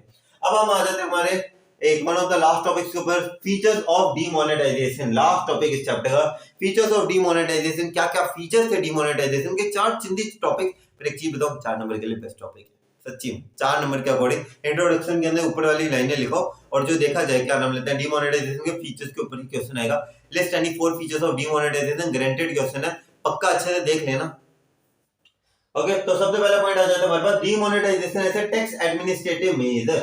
Demonetisation as a tax administrative measure. अब टैक्स एडमिनिस्ट्रेटिव मेजर के अंदर किस तरीके से डीमोनेटाइजेशन हुआ, अब एक चीज बताओ, अब लोगों के पास पैसा था, ठीक है, अब लोग गए कि यार क्या करें यार, अब पैसा इतना है, एक काम करते हैं, जो भी होगा देखा जाएगा, सरकार के पास चलते हैं, बैंक के पास गए, बैंक वाला पता है क्या कहता है, अच्छा जी अब आपकी जो अनअकाउंटेड वेल्थ थी, मेरे साथ साथ बोलना, अनअकाउंटेड वेल्थ, अकाउंटेड जो आपके खाते बुक में थी, वहां पे तो आपने 1-2 लाख रुपए दिखा रखे थे, यहाँ पे आपके पास 50 लाख है। अनअकाउंटेड वेल्थ जो है ना, जो आपके बुक्स के अंदर शो रखी है वो तो अमाउंट ठीक है, उसके अलावा जो आपके पास एक्स्ट्रा अमाउंट है ना, वो क्या होती है, अनअकाउंटेड वेल्थ। अच्छा जी, अनअकाउंटेड वेल्थ लेके आए हो, चलो इसके ऊपर टैक्स भी दे दो हम लोगों को। तो इसके अंदर क्या आता है, due to demonetization people have to submit their cash holding to get it exchange from bank. लोगों को अपनी कैश होल्डिंग को डिक्लेयर करना पड़ गया था लोगों के प्रति, भैया ये हमारी कैश होल्डिंग है, ले लो to get it exchange from the bank. So people having black money, अब जिनके पास ब्लैक मनी थी, have to declare its unaccounted wealth. Keyword है गाइस, क्या है इसके अंदर, कीवर्ड है इसके अंदर क्या, अनअकाउंटेड वेल्थ। अपनी अनअकाउंटेड वेल्थ को डिक्लेयर करना पड़ा and pay taxes and penalty. Taxes को पेनल्टी के ऊपर देना पड़ा, टैक्स भरना वो अलग चीज होती है, पेनल्टी पे भरना वो उससे बड़ी चीज होती है। तो ये चीज हुई थी। उसके बाद अगला पॉइंट आ जाते हैं इसके अंदर, no tolerance for tax evasion. Tax evasion मतलब होता है, टैक्स इवेजन वर्ड का मतलब समझो, टैक्स इवेजन होता है टैक्स की चोरी। टैक्स की चोरी किस तरीके से की जाती है, अब आप मान लेते आपकी इनकम है मतलब 5 लाख रुपए, आपने दिखा 1 लाख रुपए दिए, टैक्स भरने की कोई जरूरत नहीं, क्योंकि 1 लाख रुपए से जो कम वाले इनकम वाले लोग हैं उन्हें टैक्स भरने की कोई जरूरत नहीं होती। अब आपने क्या किया, टैक्स इवेजन की, टैक्स की चोरी करी। Okay, no tolerance for tax evasion. Demonetization has also indicated that government will no longer accept tax evasion when tax is not paid by the person within due course of tax. Tax की जो चोरी होती है उनके लिए कहा गया है। अगला पॉइंट आ जाता है इसके अंदर तीसरा, tax administrative and generalizing the saving into formal financial sector. आप लोगों ने अपना पैसा बैंक के अंदर डिपॉजिट करवा दिया, आप लोगों ने अपना पैसा कहां डिपॉजिट करवाया, बैंक के अंदर डिपॉजिट करवा दिया, बैंक के पास पैसा पड़े। अब ये जो पैसा आया और जितना भी टैक्स कलेक्शन से पैसा आया और जितने भी पेनल्टी पे टैक्स कलेक्शन से पैसा है, अब उस पैसे का सरकार क्या करेगी, वो तो सरकार के खजाने में आ गया। अब सरकार उसी पैसे का, जो भी आपसे कलेक्ट हुआ पैसा, उसी पैसे का नई नई स्कीम्स निकालती है ना सरकार, इन्हीं नई स्कीम्स के अंदर ये पैसा इस्तेमाल किया गया। यानी कि tax administrator and generalizing the savings, जो सेविंग्स यानी कि जो भी पैसा आप लोगों ने बैंक के अंदर डिपॉजिट करवाया, इनटू फॉर्मल फाइनेंशियल सेक्टर, यानी कि आपकी सेविंग्स के अंदर as much of the cash deposited by the people for exchange will be offered to the people। जो पैसा आपने हमें दिया वही पैसा हम आपको देंगे, लेकिन किस फॉर्म के अंदर, नई स्कीम्स के अंदर। Okay, for loan under new schemes, जो नई स्कीम्स आई थी उनके अंदर हम आप लोगों को ये पैसा देंगे। लास्ट पॉइंट आ जाता है इसके अंदर, कौन सा लास्ट पॉइंट है इसके अंदर, क्रिएटिंग कैशलेस और digital cash light economy. Demonetization का एक one of the biggest impact था कि कैश लाइट इकोनॉमी, यानी कि इंस्टाग्राम लाइट सुने ना, इंस्टाग्राम भारी ऐप है, लाइट उसका कम है। वैसे ही कैश लाइट, कैश थोड़ा भारी काम हो जाता है। कैश लाइट मतलब बिना कैश के इकोनॉमी को चलाने, यानी कि डिजिटल पेमेंट्स, पे पे पे पे वही सारी चीजें हैं। पे क्रिएटिंग लेस कैश और digital cash light economy. Demonetisation help in creating less cash और cash light economy, that is analysing more saving, ज्यादा सेविंग्स को एनालाइज करना through formal financial sector and improving tax complaints. तो ये तो थे आपके सारे फीचर्स। एक आर्गुमेंट भी था इसके अगेंस्ट के अंदर, एक आर्गुमेंट था, हालांकि एकदम फालतू का आर्गुमेंट है, बट फिर भी argument against digital transaction, people required the use of cell phone. अभी देखा है डिजिटल ट्रांजैक्शन करनी है, फोन तो अच्छी होगा। And okay for customers and POS machines, for businessman जो पीओएस मशीन्स टैप टू पे विद वीजा, वो मशीन होती है जिस पे टैप करते हैं, होती है पीओएस मशीन्स। तो ये तो था आपका पूरा का पूरा टॉपिक। मैंने पूरा चैप्टर डिटेल एक्सप्लेनेशन के अंदर करवाया हुआ है। ऐसा नहीं कि मैं कुछ कमी बेसी रखता हूँ, मैं भी जब स्टूडेंट था मैं भी यूट्यूब से पढ़ता था, पर मुझे कुछ कमी बेसी पता है क्या महसूस होती थी जब भी मैं यूट्यूब से पढ़ता था, यार ये टीचर्स है ना सिर्फ हेडिंग पढ़ा देते हैं, उसका कंटेंट बस ऐसे बता देते हैं, ये हेडिंग कंप्लीट होगी ठीक है, इसके अंदर क्या क्या है वो हम आपको ऑरली बता देते हैं। लिखना नहीं आता था यार मुझे। अगर आप मेरे पास जुड़े हो ना, मैं एक गारंटी देता हूँ आपको लिखने का स्टाइल बताऊंगा मैं, लिखते कैसे पेपर के अंदर, वो सबसे ज्यादा इंपॉर्टेंट होता है यार। क्या अगर आपको लिखना ही नहीं आता तो आप लिखोगे क्या? आपको लिखने का स्टाइल ही नहीं पता कि यार मुझे किस तरीके से लिखना है, नहीं लिख पाओगे। इसलिए मैं सबसे ज्यादा हमेशा एक ही चीज पे फोकस करता हूँ। मेरे नोट्स है फ्री ऑफ कॉस्ट है, ऐसे नहीं कि कुछ चैनल, जब मैं क्लास 10th के अंदर मुझे नोट्स की जरूरत होती थी, पर क्या करें, नोट्स आते इतने महंगे थे यार, 500 600 800 1000 रुपए तक के नोट्स आते थे, मैं इतने नहीं अफोर्ड कर सकता था। अब लेकिन जब मैंने एक चीज उस दिन सोची थी, 9th क्लास के अंदर मैं टीचर बनने का सोचा हुआ था कि जिस भी दिन मैं टीचर बना, मेरे नोट्स है, मैं एक पैसा भी नहीं लूंगा मेरे नोट्स के लिए। ये नोट्स है, ये सेम मेरे ऑफलाइन बैचेस के अंदर भी जाते हैं। ऑफलाइन बैचेस ऑनलाइन बैचेस के अंदर कुछ फर्क नहीं होता, सिवाय एक के, यहाँ पे डिसिप्लिन मैं मेंटेन करवाता हूँ, वहां पे आपको खुद को मेंटेन करना पड़ेगा डिसिप्लिन, ठीक है। तो ये आपका पूरा टॉपिक हम कर चुके हैं। अब बारी है चैप्टर नंबर 4 को चालू करने की, वो हम अगले वीडियो के अंदर करेंगे। तो till then do whatever you want to do man, but don't trouble your माता पिता एंड भारत माता। जय हिंद गाइस, और प्लीज चैनल को सब्सक्राइब कीजिए, प्लीज रिक्वेस्ट है यार। हम अभी 400 के करीब है, 400 500 600 700 800 900 1000 1000 पे जल्दी से पहुंचे हम। 1000 के बाद भी बहुत लंबा सफर है यार, हमें बहुत अपने चैनल को ग्रो करना। हमारा एएमआई एक परिवार है, आप भी उस परिवार के हिस्से हो, इस परिवार का पार्ट बनो। चैनल को प्लीज सब्सक्राइब कीजिएगा। Till then do whatever you want to do man, but don't do माता पिता भारत माता। जय हिंद गाइस।